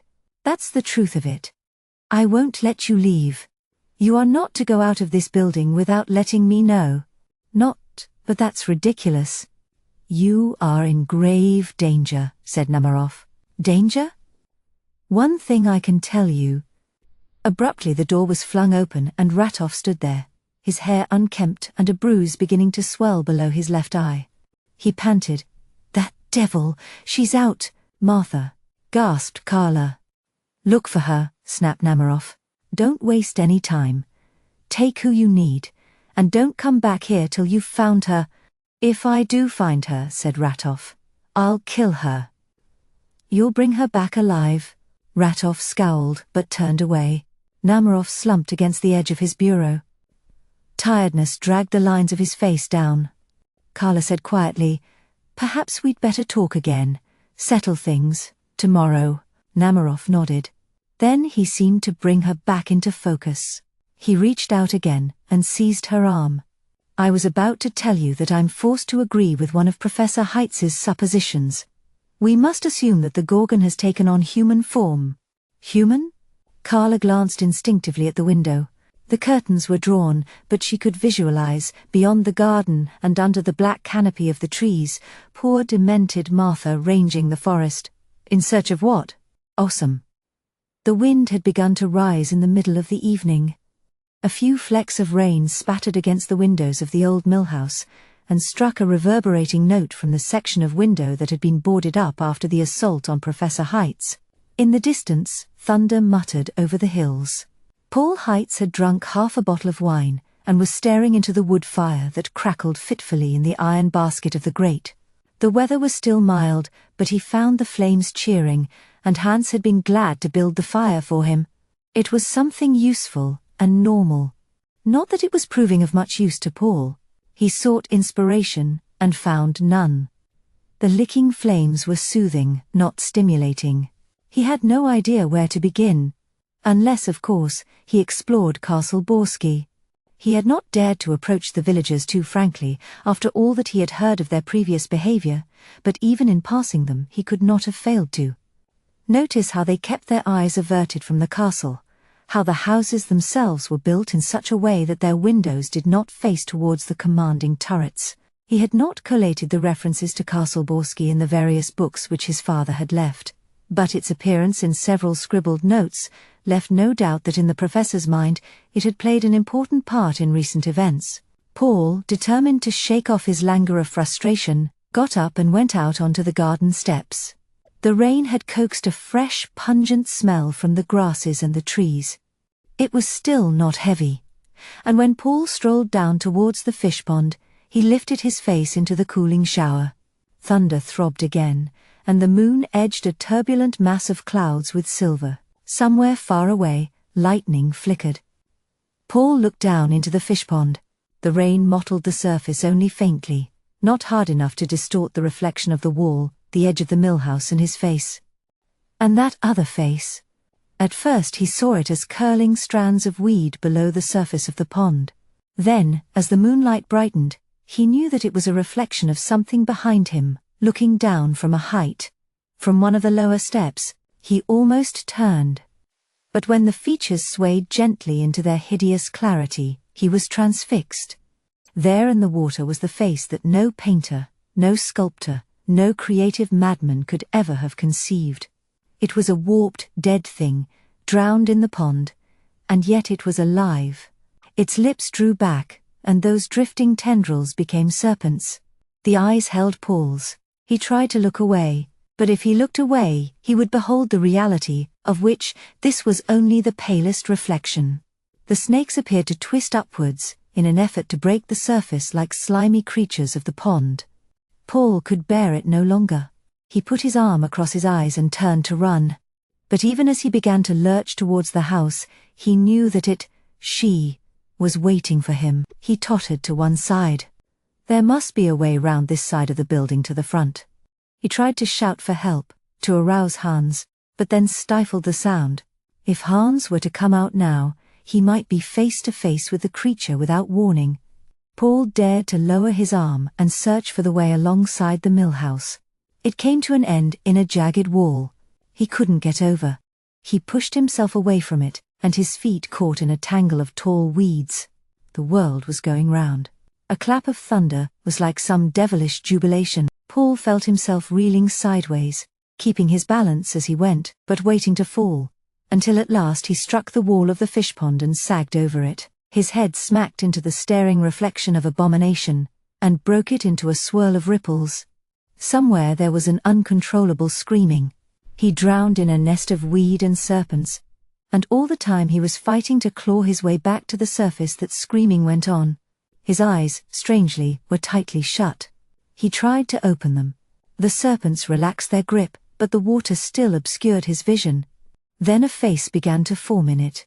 Paul recognized the screaming voice as his own, and screamed louder as the face took on substance. If this time he was to see the Gorgon full face, he must die, and he didn't want to die. Then the fear drained away, and he felt the cool sheet over him, the pillow under his head. Carla Hoffman looked down at him. "It's all right," she said gently. "She was behind me," he babbled, waiting for me to turn. The heads of the snakes were plunging. "It was a dream," she said. "Only a dream. No?" A door opened. Dr. Namaroff came into the neat, aseptic little room. He stood beside Carla and stared at Paul. Not, thought Paul through the blur of returning consciousness, like a doctor concerned about his patient, but like a man on the defensive, daring him to speak of what he had seen. Paul said, "What happened to me?" "Miss Hoffman had some sort of presentiment that something was going to happen to you. We found you lying over the wall of the pool in your garden." The memory of a blasphemous monster stirred below the surface, swaying as the surface swayed, and then Paul fought it back into the depths where it belonged. "How long have I been here?" he managed to ask. 5 days. Paul, incredulous, tried to sit up. Carla put a restraining hand on his shoulder. "Lie still," said Namaroff. Then he went on, challenging yet reluctant. "Can you remember what happened before you fell?" I remember seeing. In the pool." "What? What did you see?" Carla's hand moved down to Paul's, and closed on it comfortingly. He said, "A face. The most horrible thing I've ever seen." "In the pool?" "It must have been there behind me. But all I saw was, no! It was fearful to think of, impossible to speak of." Paul turned over, burying his face in the pillow. "You must rest," said Namaroff, in a more conventional, professional tone. "I'll talk to you again in a day or two." "A day or two? You're in a very weak condition. I don't want you to overtax your strength." This time Paul succeeded in struggling up to a sitting position. "For pity's sake, I must know more about this. I'm sorry I wasn't up to it for a moment just then. Look, let's talk about it. We must get to the bottom of this whole thing. I must—" "You're suffering from shock," said Namaroff, "and it's essential that you should rest." "I tell you, I'll be all right. Miss Hoffman, please." Carla gave Paul a sympathetic glance and went to the door with the doctor. When Namaroff had gone out, she stood with the door open for a moment, smiling as though offering a promise to return, to listen to him, to make things somehow all right. Paul realized how weak he was. Just the effort of sitting up was a strain. He let himself sink back. Before Carla closed the door, he heard an excited burst of conversation in the corridor outside, dominated by Nemirov's sharp, savage questions. "Not quite dead when you found her. Is that what you're telling me?" "That's right, sir," a man's surly voice responded. "Did she speak? Tell you anything?" "She'd enough strength left to spit in my face. And then she died." Paul groped for some meaning in this, but it didn't fit into the hazy pattern of his own experiences. Some other patient, he supposed. Some other unfortunate trapped in a physical or mental nightmare. He tried to stay awake. He wanted a clear head in order to sort things out logically. But he was unable to concentrate. Consciousness slipped away, and he floundered once more through hideous fantasies before waking again in a sweat. Carla Hoffman was there. Carla was there whenever he needed her during the next couple of days, or was it weeks, or only interminable minutes? And, when he implored her to stay and talk to him and help him, the touch of her hand on his grew more responsive. Hans came timidly in to see him. In a fit of clear-cut decisiveness, Paul told him to go back to Berlin. Hans was obviously going to fall ill himself if left alone in that mill house. Although he tried dutifully to argue, the loyal servant was only too glad to be ordered away. Dr. Nemiroff commented approvingly on this. "And you yourself will be returning to Leipzig when you leave here?" "No," said Paul, wiping the approval off the doctor's face. "I'm staying in Vandorf." He found that he had spent 3 days here since regaining consciousness. It had seemed longer, and he was impatient to be out of the place. His impatience mounted when he heard from Carla that the inquest on his father had been held a week ago, just after he himself had been brought into the institution. "I sent a wreath on your behalf," said Carla. "I hope that was right?" He thanked her, but his mind was elsewhere. It was impossible not to wonder whether his protracted coma had to some extent been induced by Nemiroff, so that the inquest and burial could be over and done with before he was on his feet again. Yet this would make Nemiroff a positive accomplice in some gruesome plan, and Paul was reasonably certain that such was not the case. In some way, Nemiroff was just as frightened as he was, but for different, inexplicable reasons. He challenged the doctor with this on the day of his discharge. "Doctor, I think you'd like to unravel this mystery as much as I. Why can't we work together?" Nemiroff fussed with papers on his desk, as though to show that he was a very busy man with no time to spare. But by nature he was not a fussy person, and the effect was unconvincing. "I don't understand you," he said. "What mystery? Don't treat me like one of your neurotic patients.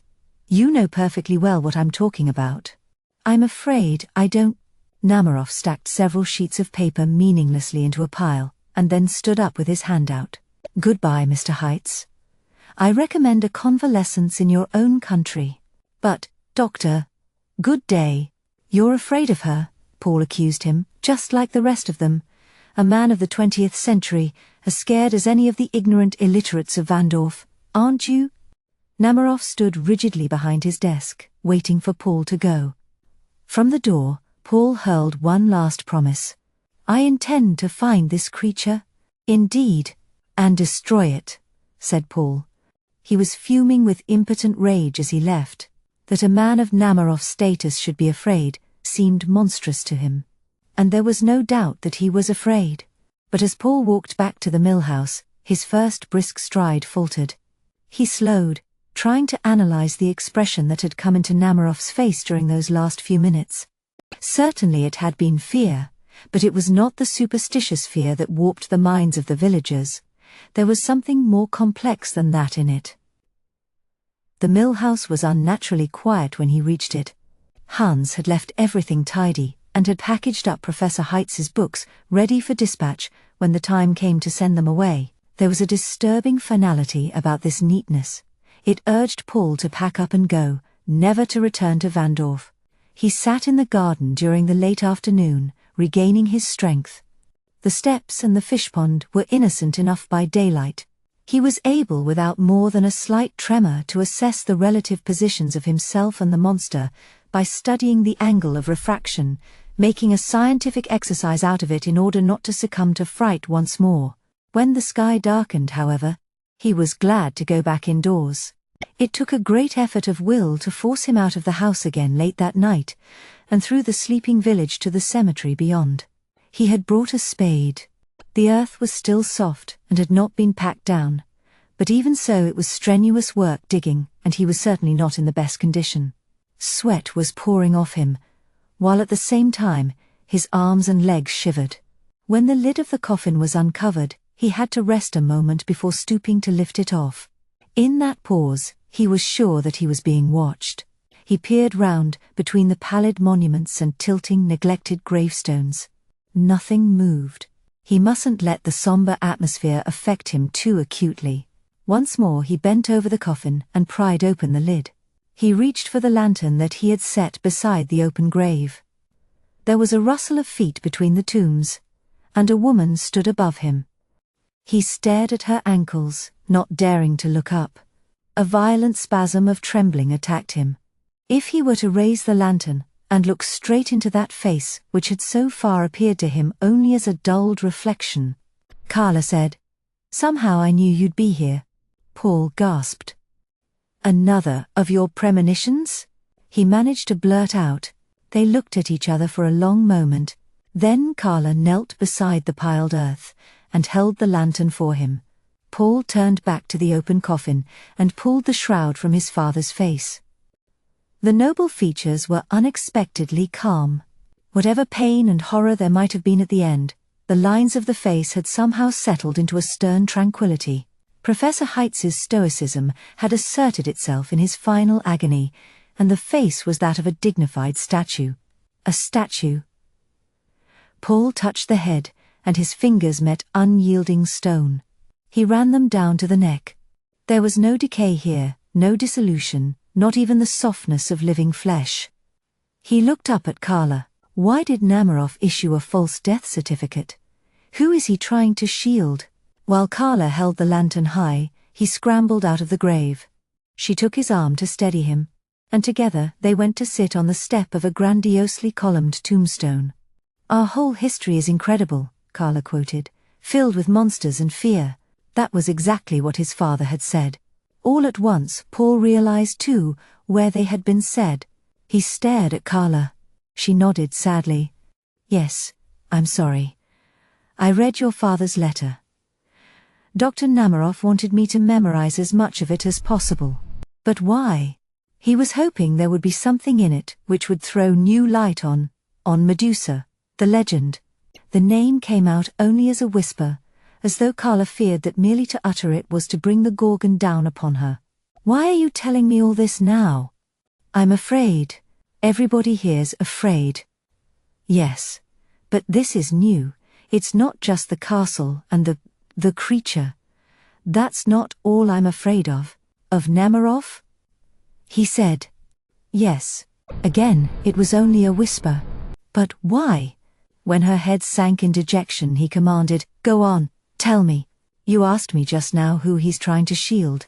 There is somebody or something, and I don't know who. He used me to spy on you. He'd use anyone who suited his purpose, and he must want to know more than he does. But he already knows more than anyone ought to. I'm sure of that. There's something in him, something too secretive, too contriving, and possessive." The note in her voice struck a resonance in Paul's mind. He said, "Is Namaroff in love with you?" "Yes." "And jealous?" "Yes." "Then why don't you leave the institution? It can't be very pleasant, working in this atmosphere, and with that man coveting you." "I can't leave. I owe him a great deal. He plays on my gratitude, and I know he's doing it, but I can't leave." It was a grotesque place for it to happen, but suddenly, she was in his arms.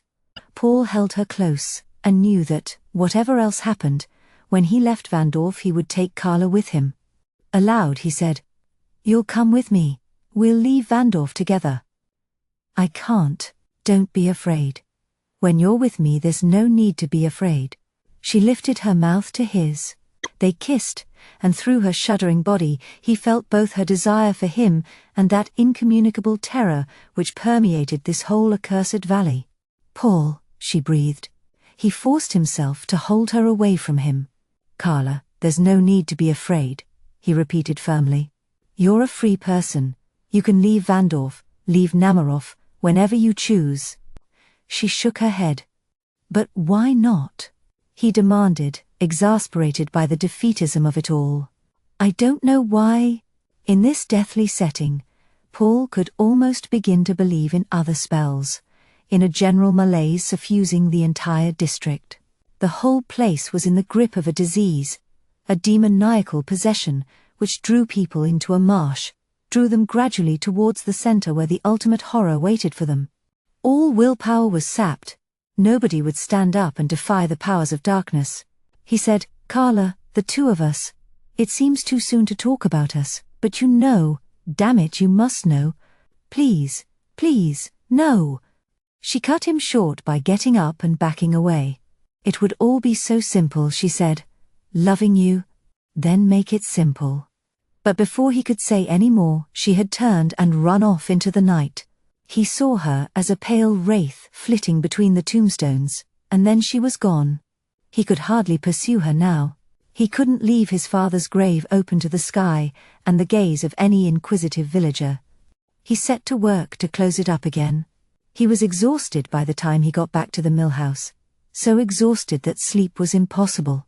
Thoughts whirled round in his head, thoughts of his father, a stone corpse in the earth, and of Carla, warm and alive and incomprehensible. A heavy knocking at the door jolted him out of his confused reverie. Paul looked round for a weapon. No one who called at this early hour of the morning could mean any good. He seized a poker from the fireplace and went along the passage. Who's there? My dear boy. Do you propose to keep me standing out here all night? Paul slammed back the bolts and opened the door. Professor Meister stood in the doorway, stooping slightly from his great spindly height so that he could see into the passage.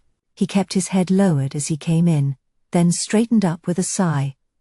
I can't tell you. It came out in a rush from Paul's stammering lips. How glad I am to see you. Meister was taken aback by this greeting. He studied his young colleague keenly, and his dark features seemed to cloud with even deeper shadows. Paul, whatever has happened to you? I've been ill, said Paul lamely. Ill? You look as though you've been in your grave, and had to dig your way out. It was an unfortunate image. Paul shuddered. To deflect that shrewd analytical stare, he asked, How did you get here at this time of night? Professor Meister stalked on into the sitting room, and looked around. Its apparent coziness provoked a nod of approval. He let Paul take his coat from him, and sat down by the fireplace. Transport in this part of the world is somewhat primitive, he said. I arrived in Vandorf very late. I have the impression, he glanced slyly at Paul for confirmation, that even at the best of times it is not a particularly hospitable village. After dark, it does not extend much of a welcome to visitors. It was with the greatest difficulty that I found someone who would direct me to your residence. And then I had to do the journey on foot, taking several wrong turns on the way. He placed the tips of his fingers together, and pursed his lips, as though about to embark on one of his more esoteric philosophical disquisitions. But what came out was a sharp, direct question. What has been happening? It's a long story. I've come a long way to hear it. 9. There was a light on in Namaroff's laboratory as Carla walked round the side of the building. She hesitated. She didn't want to talk to Namaroff, or run the risk of being questioned by him. She wanted to go to bed. Even more, she admitted to herself, she wanted to turn and retrace her steps, to go back, to say to Paul that she would leave with him at once. Surely that would solve everything. The intangible fears that surrounded her in Vandorf would be dispelled. She would escape from the miasma of this valley. Yet she turned and went towards the laboratory. Even while she hated Namaroff and the power he had over her, she could not deny that power. Somehow, he made it impossible for her to leave Vandorf. Somehow he drew her to his side now. In the dark hours of the night, Namaroff did not look up as she entered. He was bent over a table, a scalpel in his hand. Under the scalpel was the head of Martha, her dead mouth twisted as though it had frozen into the grimace made when she spat at Ratov. Namaroff lifted the brains from the opened skull and laid them in a dish. Then he said, still without looking round, You have been out tonight, Carla? Yes. Where did you go? For a walk. Were you alone? Yes. Namaroff carried the dish to a bench along the wall. He began to lay out instruments ready to his hand. Carla said, "What are you hoping to find?" "Hoping?" He shrugged. "I am merely carrying out a routine examination, looking for signs of deterioration, or any special features which may explain the poor creature's illness." She noted that, now that Martha was dead, he was prepared to describe her tolerantly as a poor creature. "What kind of deterioration?" she asked. "Do you think there'll be something out of the ordinary?" When Namaroff did not answer, she went on, "Do you remember when we found Paul Heights?" "I do. It was the night Martha escaped. And the night you told me that the Gorgon had taken on human form." "So? Was it Martha?" "No, Carla," said Namaroff heavily. "It wasn't Martha." "You suspect somebody?" "It's too early to say." He sighed, as though reproaching her for interrupting him, but she knew him well enough to be able to tell that he was deeply disturbed. "We work closely together," said Carla, hating to make such an appeal to him, yet driven on by her need to know. "I think I should know." "What you should know," he swung unexpectedly round to face her, "is that you are in great danger." "Danger?" "Of your life." "But why should there be any—" "You must believe me," he said forcefully. "You must do as I say. Don't go out, alone or with anyone else. Tell me always what you are doing. Stay close to me, Carla. We will overcome this terrible thing, but you must trust me. I have a right to know. If there's danger, I should know what form it will take." "The form it will take?" he said grimly. "Better that I should not tell you. Not until I'm sure," Meister said. "So you saw only her reflection?" "It was enough," said Paul. They stood looking down on the innocent surface of the pool. With Professor Meister beside him, Paul could almost have felt that the whole thing had been a dream, if his memories had not been so vivid. Even now he could hardly bear to look into the water, in case that monstrous face should take on substance and leer hideously up at him. Meister made a slow circuit of the pool. When Perseus beheaded Medusa, he guided his blow by looking at her reflection in the shield he carried. "If your story is true, the girl Sasha must have looked directly at the Gorgon, and so did your father. What spared you is the fact that you saw only her reflection. Then you believe me? I'm not saying that the Gorgon exists. Unquestionably you saw something. Hallucination or not, it was real enough for you, and for your less fortunate predecessors." "She was not a hallucination." "No," said Meister quickly. "Of course not. Professor, please don't try to humor me. Is the idea of the Gorgon any stranger than the theory of reincarnation, which admits to a dead person's spirit inhabiting a human body?" "A theory," came the dry retort, "which has yet to be proved." Meister turned back towards the house. "Now, as to your own story. Let us start with the assumption that Medusa, whose head is spoken of in legend over many centuries as having never lost its power, has indeed come to this neighborhood, in some form or another. Let us suppose that the true characteristics manifest themselves only at certain intervals, under certain conditions. Have you met many people since you've been here?" "Very few." "Any women?" "Only the one I told you about, the one in the hospital." "Oh, yes, Carla. Hoffman," said Paul eagerly, so eagerly that he saw Meister smile as they went into the house. "What's she like?" "Very beautiful." "I see. You're in love with her." "I didn't say so." "You didn't have to," said Meister. "And now," he yawned, "I think a good night's sleep is called for. We will follow it by some inquiries at the police station, if they let us in," said Paul. Meister looked at him reprovingly. "They will let me in." Paul had his doubts about this. Professor Meister might be a man of consequence at home, but here there was likely to be little respect for his scholarly attainments. In the morning he discovered his mistake. The professor had no intention of relying merely on his reputation as a scholar. He loftily talked his way into the presence of Inspector Knopf, or rather, made his way there by dint of refusing to admit that there could be any possibility of denial. Paul, catching the backwash of Kanoff's glare as they entered his office, felt that this was where they came to grief. But Meister, with calculated arrogance, took Kanoff's breath away at once. "I wish to look through the files which you keep on residents of Vandorf, particularly newcomers to the district." The inspector gasped. "How dare you come in with such a request? Such files are confidential, for official use only. I fear they are not used as thoroughly as they ought to be. There are 1 or 2 points I wish to check.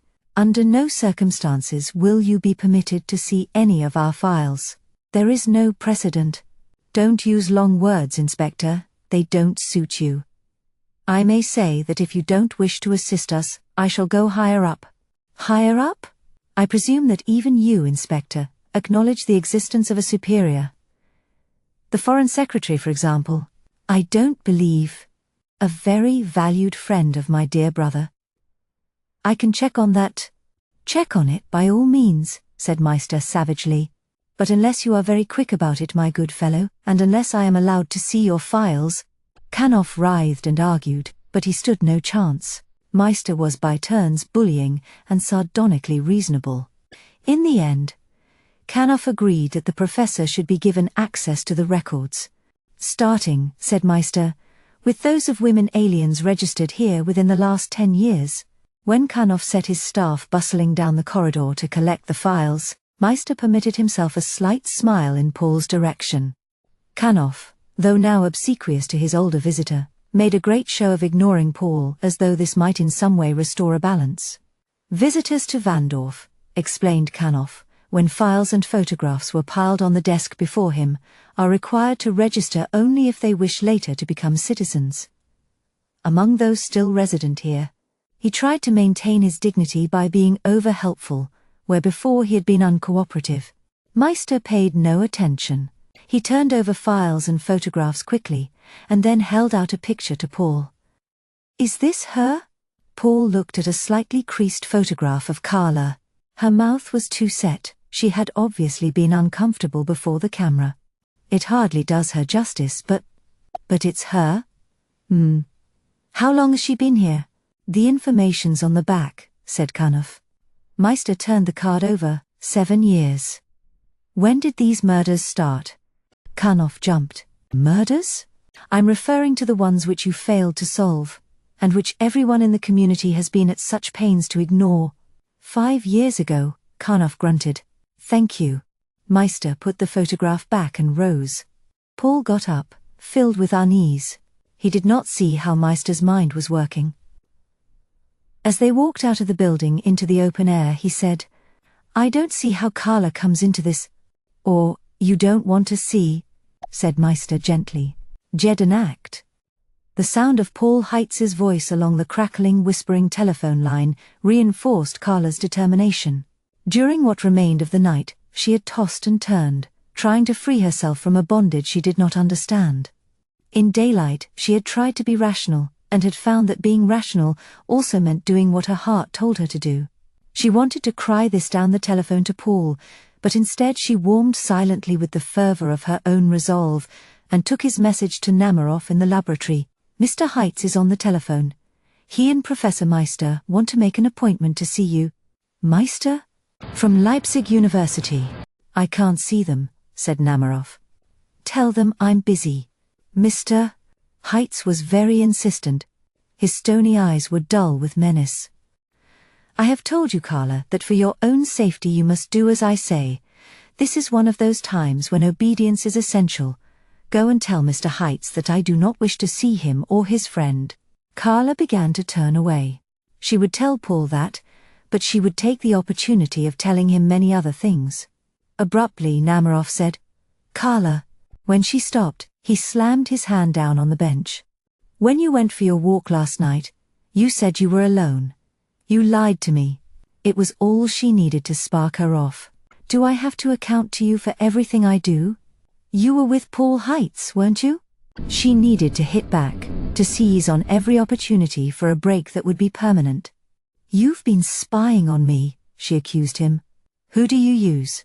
Ratoff, I suppose. Always Ratoff, spying and watching me, telling you everything I do when I'm out of your sight." His expression told her that she was right. In an unexpectedly subdued tone he said, "It's only for your own good. And who are you to decide what's good for me? I'm trying to protect you. I told you last night, there are times when you shouldn't be alone." He had told her, but not in quite those words. Something about them struck a chill to Carla's heart, which had been filled with such different emotions a few minutes ago. She was afraid of the implications in what he said, yet not so afraid that she was going to evade them. She said, "Tell me about those times. Tell me, what happens to me?" It was as far as she dared go. And Namaroff simply shook his head. "I can't. Not yet.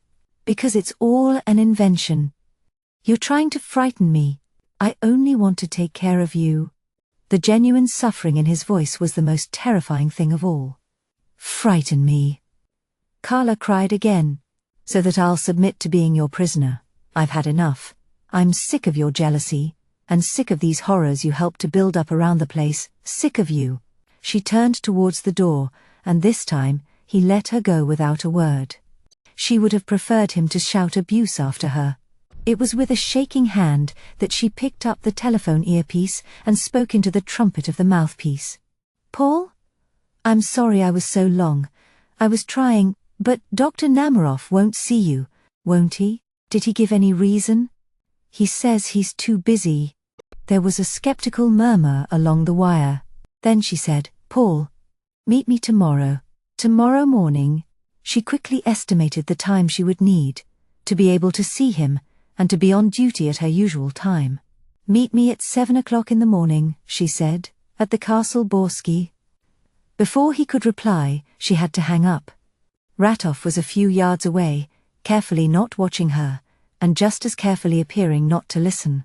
She was sure he had not been there a moment ago, and sure that he could not have overheard her tense, quiet last words. But his mere presence was infuriating.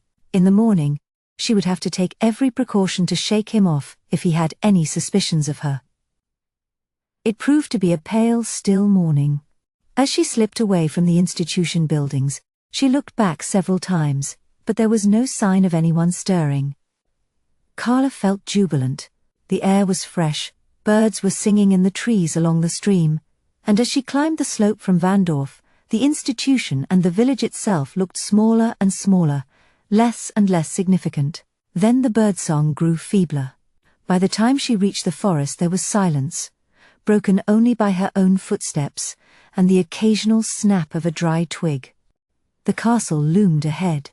In the morning light it could have been imposing if not beautiful, but it was haunted by invisible shadows, echoing with sounds inaudible to the human ear. Carla climbed without flagging, crossed the courtyard, and entered the great hall. It was not until she was inside that she asked herself why she had chosen such a meeting place. Of course she was less likely to be followed here, even Ratov would be scared of this place. But there had been more to it than that. In this unhallowed desolate jumble of turrets, statues and cobwebs, she felt strangely safe. At one and the same moment she felt fear and security. Slowly she climbed the staircase. Between two statues stood a stone chair with the dimensions of a throne. It was spattered with flinty fragments. Carla brushed them aside and sat down facing the balcony rail, waiting. All was going to be well. Paul was coming, and they would make plans and go away. Whatever deep-seated motive it was that had kept her in Vandorf so long, it was going to be dislodged from her mind. There was a scraping sound from the hall below. A few pieces of stone were kicked across the floor. Carla rose and went to the edge of the balcony. Paul looked up at her, and she caught a tremor of apprehension in his face, before he recognized her. Then he came hurrying up the stairs. "Why did you ask me to meet you here?" "Because nobody else would dare to come. And you knew that nothing would keep me away?" She ran to him and into his arms as he reached the head of the staircase. "Paul, have you changed your mind?" he said. "Yes." She burrowed her head beseechingly into his shoulder. "Paul, I'll come away with you." His arms tightened about her. "You will? I don't feel chained to Vandorf anymore. I'm not afraid any longer. I'll go with you, Paul, now. Can we leave now? Today? What she was asking was that he should link her arm with his, and hurry her down the stairs, out into the world, sweeping aside Namaroff, and the difficulty of getting their luggage to the distant railway station, and all the other petty problems. But even as she spoke, she sensed his reservations. Something had happened. He said, "Yes, we'll leave. But not immediately." "Why not?" I have 1 or 2 things to settle before I go." "But you are the one who wanted me to turn my back on everything here. You are the one who—" "Carla, we'll go away together, I promise you that. But remember that my father died here. I came to solve a mystery, and I believe I'm getting closer. 2 days ago—" "2 days ago," said Paul, "Professor Meister wasn't here. Now he's helping me." "To do what?" she demanded. "To find the Gorgon." Panic took her. There was no safety in Paul's arms. She broke free so that she could see him better, and so that he could see her and be persuaded by her. There was so little time left. Intuitively she knew this. They must leave now or not at all. "Paul, don't stay. If you love me, take me away from here while there's still time." "I'll take you away," he said, "as soon as I can. I promise. Now, Paul, now. It won't be long." He was stubborn. The cooperation of Professor Meister had filled him with new determination. She would not be able to sway him. Suddenly, she felt that she must not stay here for even another minute with him. The impulse that had driven her here now drove her just as frantically away. Unknown forces were closing in on her. She had longed for him to take her away before they struck, but he wouldn't listen. If she was to escape from this place, it must be on her own. She turned and began to run down the stairs. "Carla!"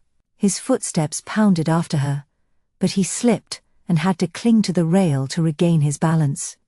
At the foot of the staircase, Carla turned and looked up at him. She made one last, choking plea. "Now. Can we leave now?" "Carla, I promise that as soon as—" "Too late." The echo of her own voice was like an eerie wail from some dungeon in the depths of the castle.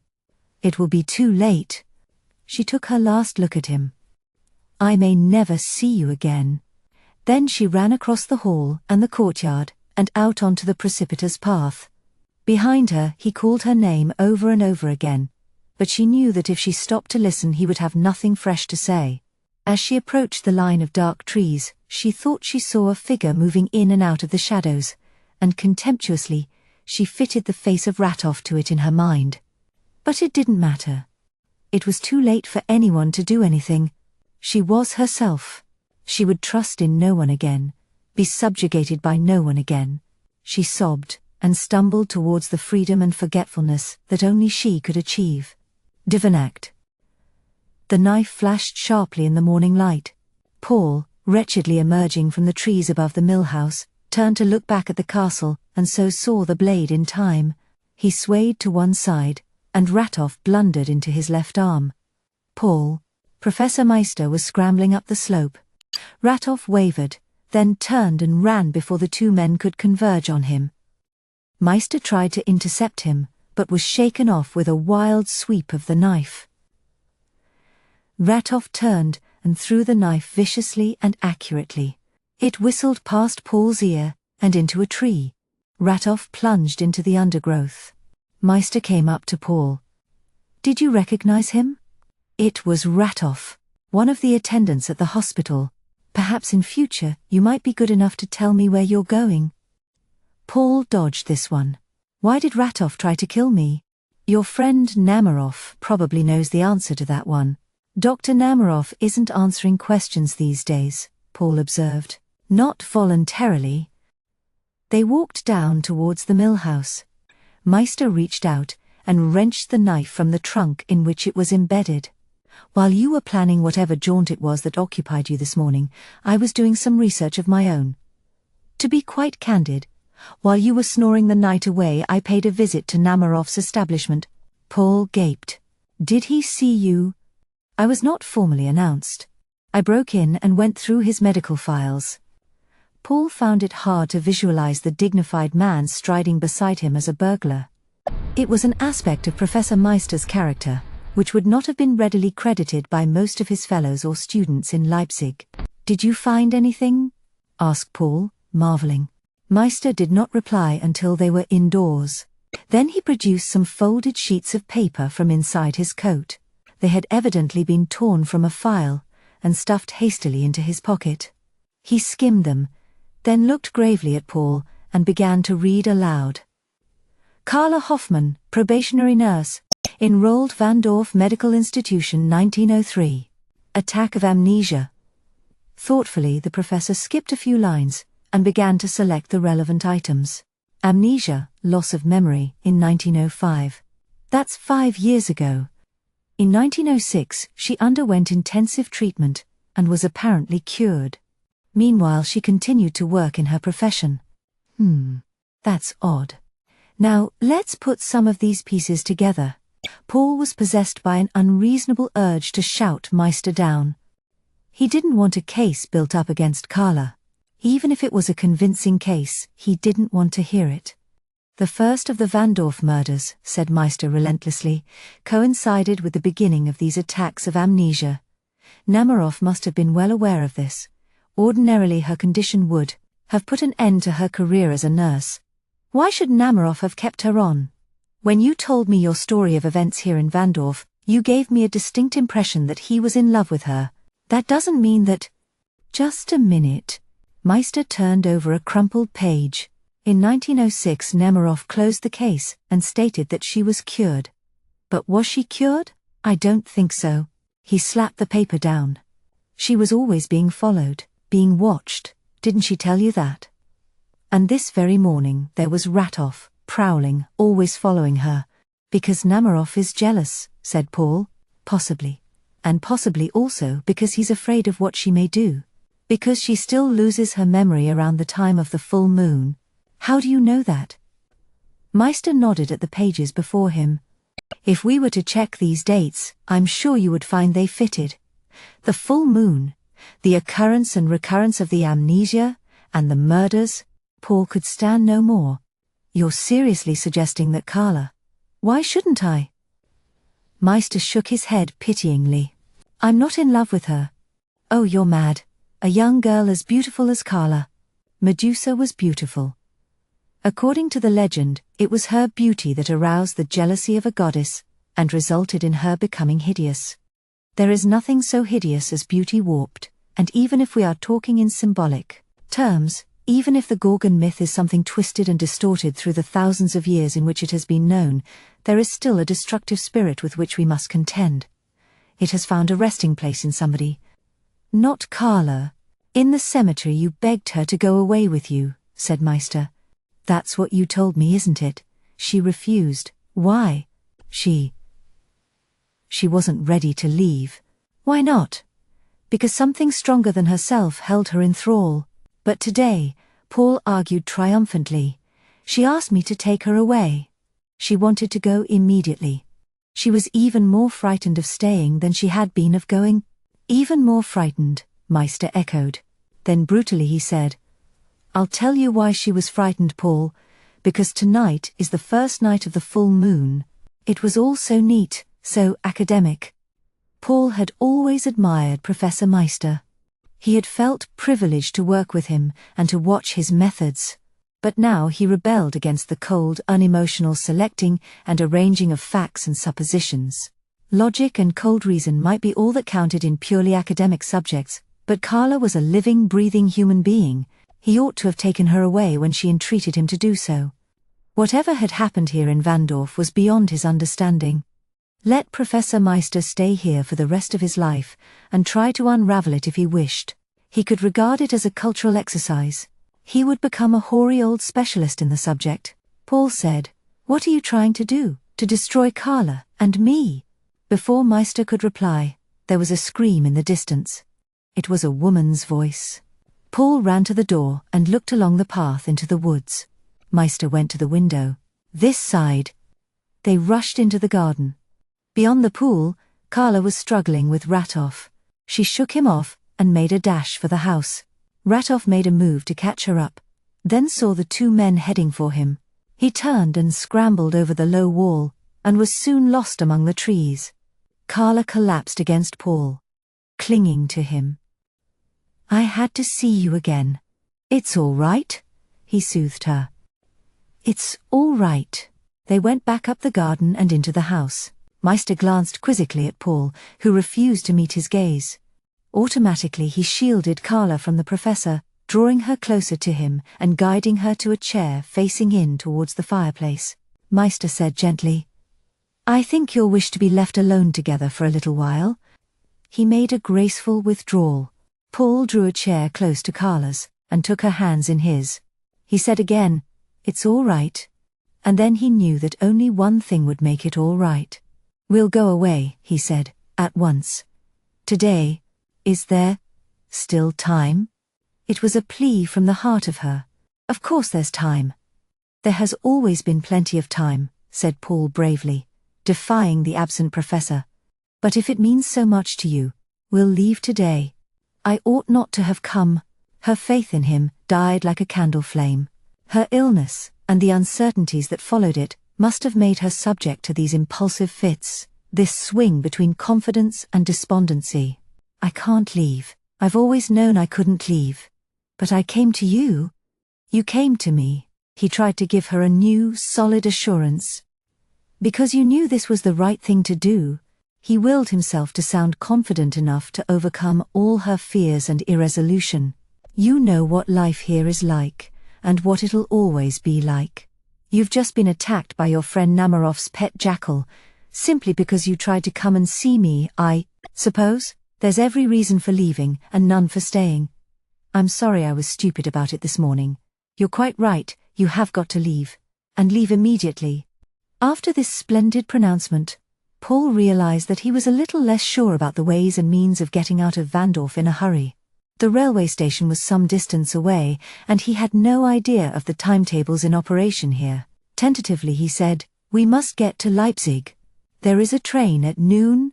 Carla spoke with all the brightness of a child who had for months been playing a private secret little game involving just such a journey. "There is a change at the junction, and then it reaches Leipzig at— oh, it must be about 5 o'clock. Leipzig," she repeated the word like a magic incantation. "That settles it then." The two of them sat back. There was a long silence between them. Now that the decision had been made, there was time for them to look at each other and smile. Paul began to make plans in his head. He would continue at the university. It would be amusing to remind Professor Meister, in years to come, of the fantastic notions he had once had about Frau Heitz, as she would then be, and they would have a son, 2 sons, perhaps a daughter. He looked at her across the small space between them, and tried to communicate all this, without putting it too soon and too clumsily into words. "If I can get away," she said dreamily, as though answering him. It was not the answer he wanted. There could be no doubts now. He said, "You can leave. You're going to leave. After today there'll be no more of Vandorf, for you or for me." A fist thundered on the door. There was a brief pause, then another pounding. Meister came quietly back into the room. "It seems we have visitors," he said. "You had better take her upstairs." Paul took hold of Carla's arm and hurried her up the crooked staircase. On the landing, he looked into his own room and into Meister's. There were no hiding places. Below them the door opened, and they heard the murmur of a voice which made Carla tense, like a dog which has been whipped too often, frightened too often. Then Meister spoke, clearly and directly. "I've been looking forward to meeting you, Doctor. I'd like to make this brief, if you don't mind," said Namaroff. "A short time ago a young woman was seen in the grounds of this house." Paul hurried Carla to the far end of the landing, where a narrower and even more twisted flight of stairs led down to a side door. "You must go." "But you—" "They'll be searching the house in no time at all. If I'm missing, they'll guess we've made a run for it together. If you go alone—" "No." Her whisper was fierce and urgent. "I can't go alone. I'll be with you as soon as I can. We'll be together, tomorrow at the latest. Even later today perhaps I can manage it. I won't go." Up the stairs and along the landing, like a snarling animal, came the growl of Inspector Kanoff. "We have reason to believe she's here now. I have a search warrant. I understand the house is rented by Mr. Heitz. If you will call him down," Paul said. "You have got to catch the noon train. Go to the Hotel Kramer in Leipzig. The proprietor is an old friend of mine. Tell him that he is to look after you until I come. I'll be there, you mustn't worry." He kissed her. "Now go, while Meister and I keep them occupied." She went down the creaking stairs as though going to her execution. Paul hurried back along the landing, and down the staircase, which finished by the sitting-room door. He was in time to hear Meister saying smoothly, "Is she a patient of yours, doctor?" "I am responsible for her," came Namaroff's curt reply. "An amnesia victim must be a great responsibility." There was a pause. Then Namaroff said warily, "What did you say? One never really knows what they're capable of, does one? They might even commit murder during one of their lapses. And no one would be any the wiser." Paul wanted to feel grateful to Meister for stalling like this and giving Carla time to get away, but his gratitude was submerged below. A wave of anger against the ideas that the professor was planting in the minds of these ruffians. Insidious, grotesque ideas about Carla. Namaroff said, "Where is Carla?" Paul reached the bottom step and walked into the sitting room. "She's not here." Namaroff swung round. "You're lying." Kanoff had 2 policemen behind him. He said, "Search the house." Without doing more than wave a slip of paper at Paul, he led the way upstairs. Namaroff nodded his satisfaction, but was less satisfied when he realized that he had been left alone with Paul and Professor Meister. He eyed them uncertainly. Heavy footsteps thumped overhead. They went in and out of each room, along the landing, back again.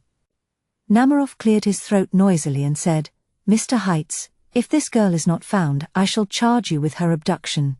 "On what grounds?" snapped Meister. "I shall be able to produce the evidence.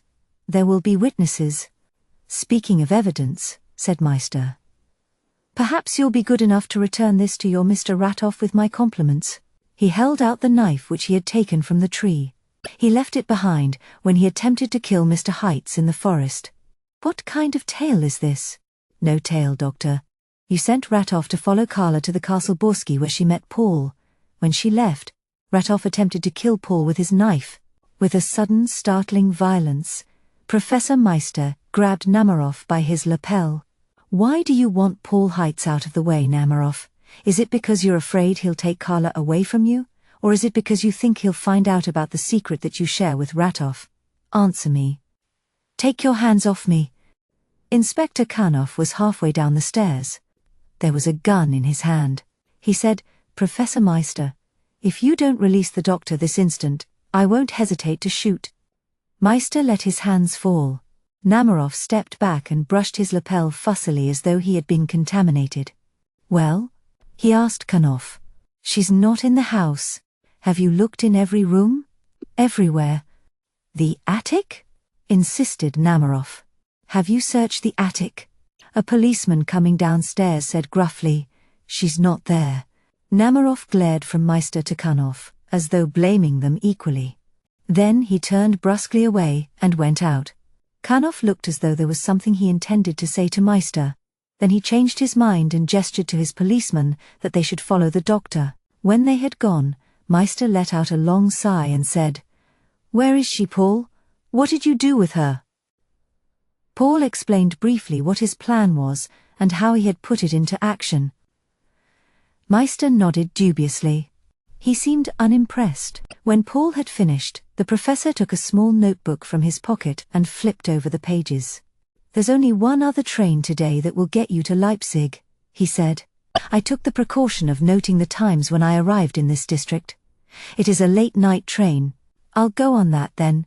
"You should have gone with her in the first place," said Meister. "But they'd have been after us at once. As it is, they're baffled. I'll pack at once and—" "She won't reach Leipzig," said Meister dourly. "She won't even be on the train. Are you still persisting in this preposterous theory? Of course, if the police find her before she reaches the station, then I shall have proved nothing. If, however, she does reach the station and you are right, she will be in Leipzig at 5 o'clock. Before you do anything further, Paul, I suggest you telephone the Hotel Kramer at about 5:30. Yes, said Paul stiffly, I'll do that. And then you'll have to admit that you've been talking rubbish. I hope you'll apologize. I hope I shall be in the position of having to. The afternoon dragged interminably. Paul and Meister walked into the village to make the telephone call, and were greeted by the usual resentful stares. One of Kanoff's men stood on the steps of police headquarters and unblinkingly watched their progress along the street. It took several minutes to get the call through to Leipzig. The line was a poor one, but the hotel manager's voice was clear enough for there to be no possibility of mistake. Carla Hoffmann had not arrived. Yes, he was sure that the train had been on time. No. There was no reason why she should not have reached the Hotel Kramer in 10 minutes from the station. As Paul went somberly back along the street, he said with dogged determination, "They must have caught her before she got to the station." "I doubt it," said Meister. "If they'd done that, we'd know about it. Kanoff himself would take pleasure in coming out of his office and telling us. They may be questioning her. They've taken her back to Namaroff." "I hope for your sake, Paul, that I'm wrong," said Meister. "But we're looking for the truth. The fact that she hasn't arrived proves nothing at all," Meister agreed. "But do we discard my theory simply because it upsets your scheme of things, or do we go on looking for the truth?" Paul could not reply. They finished the journey back to the mill house in silence. Twilight was already hazing the trees and the hillside. Paul thought with a sudden nostalgia of his brother Bruno, who had loved the late summer and early autumn here. A cold shadow had fallen on Bruno, just as the cold shadow of winter was reaching out now over the valley, squeezing the days shorter between its fingers. At the door of the mill house he looked back. The dark swathes of trees across the hillside were sullen and threatening. Carla must be somewhere up there, hiding or running like a frightened animal. Namaroff had set the police on her as he would have set tracker dogs on to a wild creature which he wanted trapped for his own purposes. Paul made a move to go back down the path. Meister caught his arm.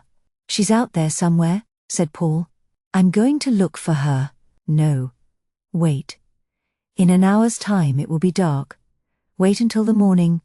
As Paul fought against the professor's steely grip, Meister implored him, "Paul, you mustn't look for Carla tonight. Not tonight." "Get out of my way." Paul tugged himself free. Meister made another grab at him, then swung a hard right at his jaw. Paul staggered sideways. Dazed, he tried to steady himself and make for the gate, but Meister seized him and propelled him into the house. The door slammed behind them. Meister said, "I'm sorry, Paul, but I can't let you destroy yourself. Trinact."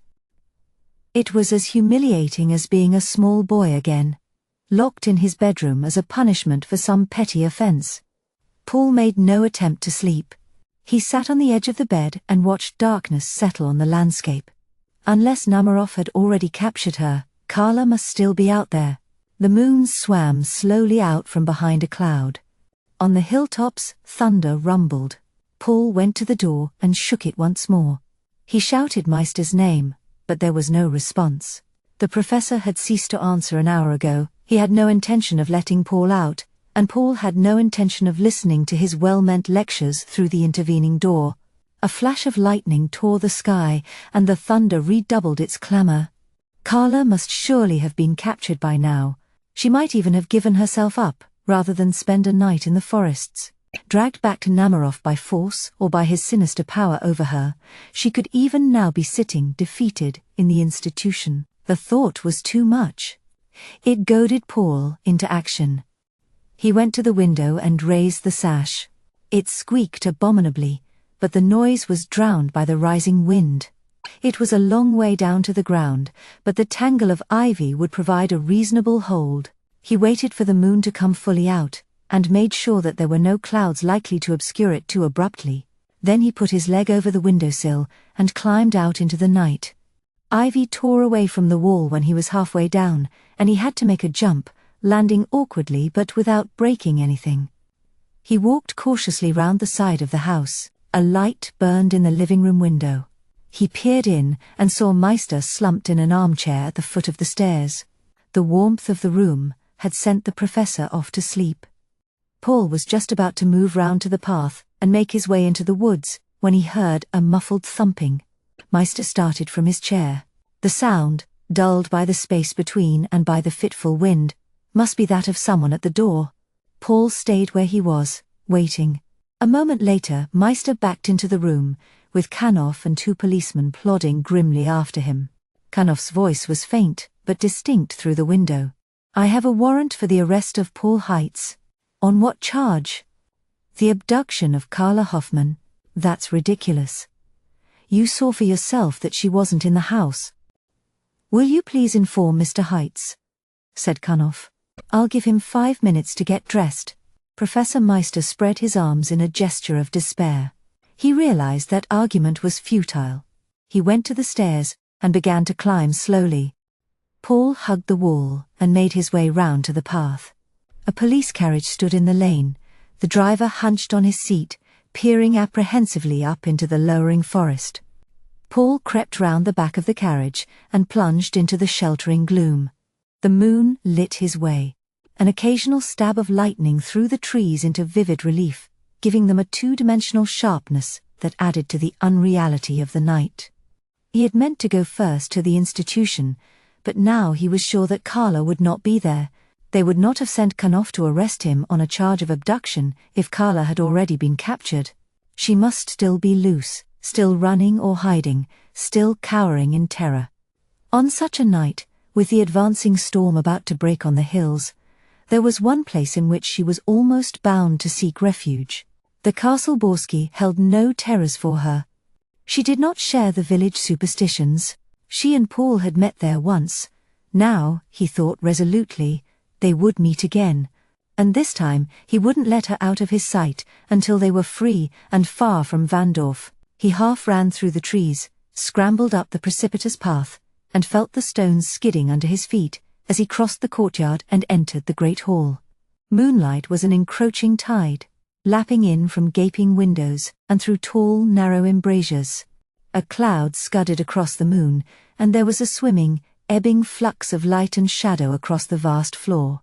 The face of a statue shone brightly for a moment, and then receded into dusky contemplation.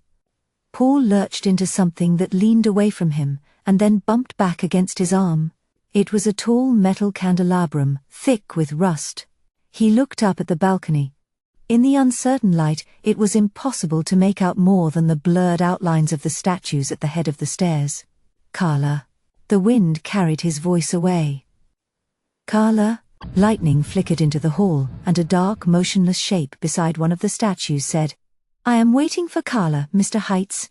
Paul reached out, and his hand closed instinctively on the standard of the candelabrum. He waited for another flash.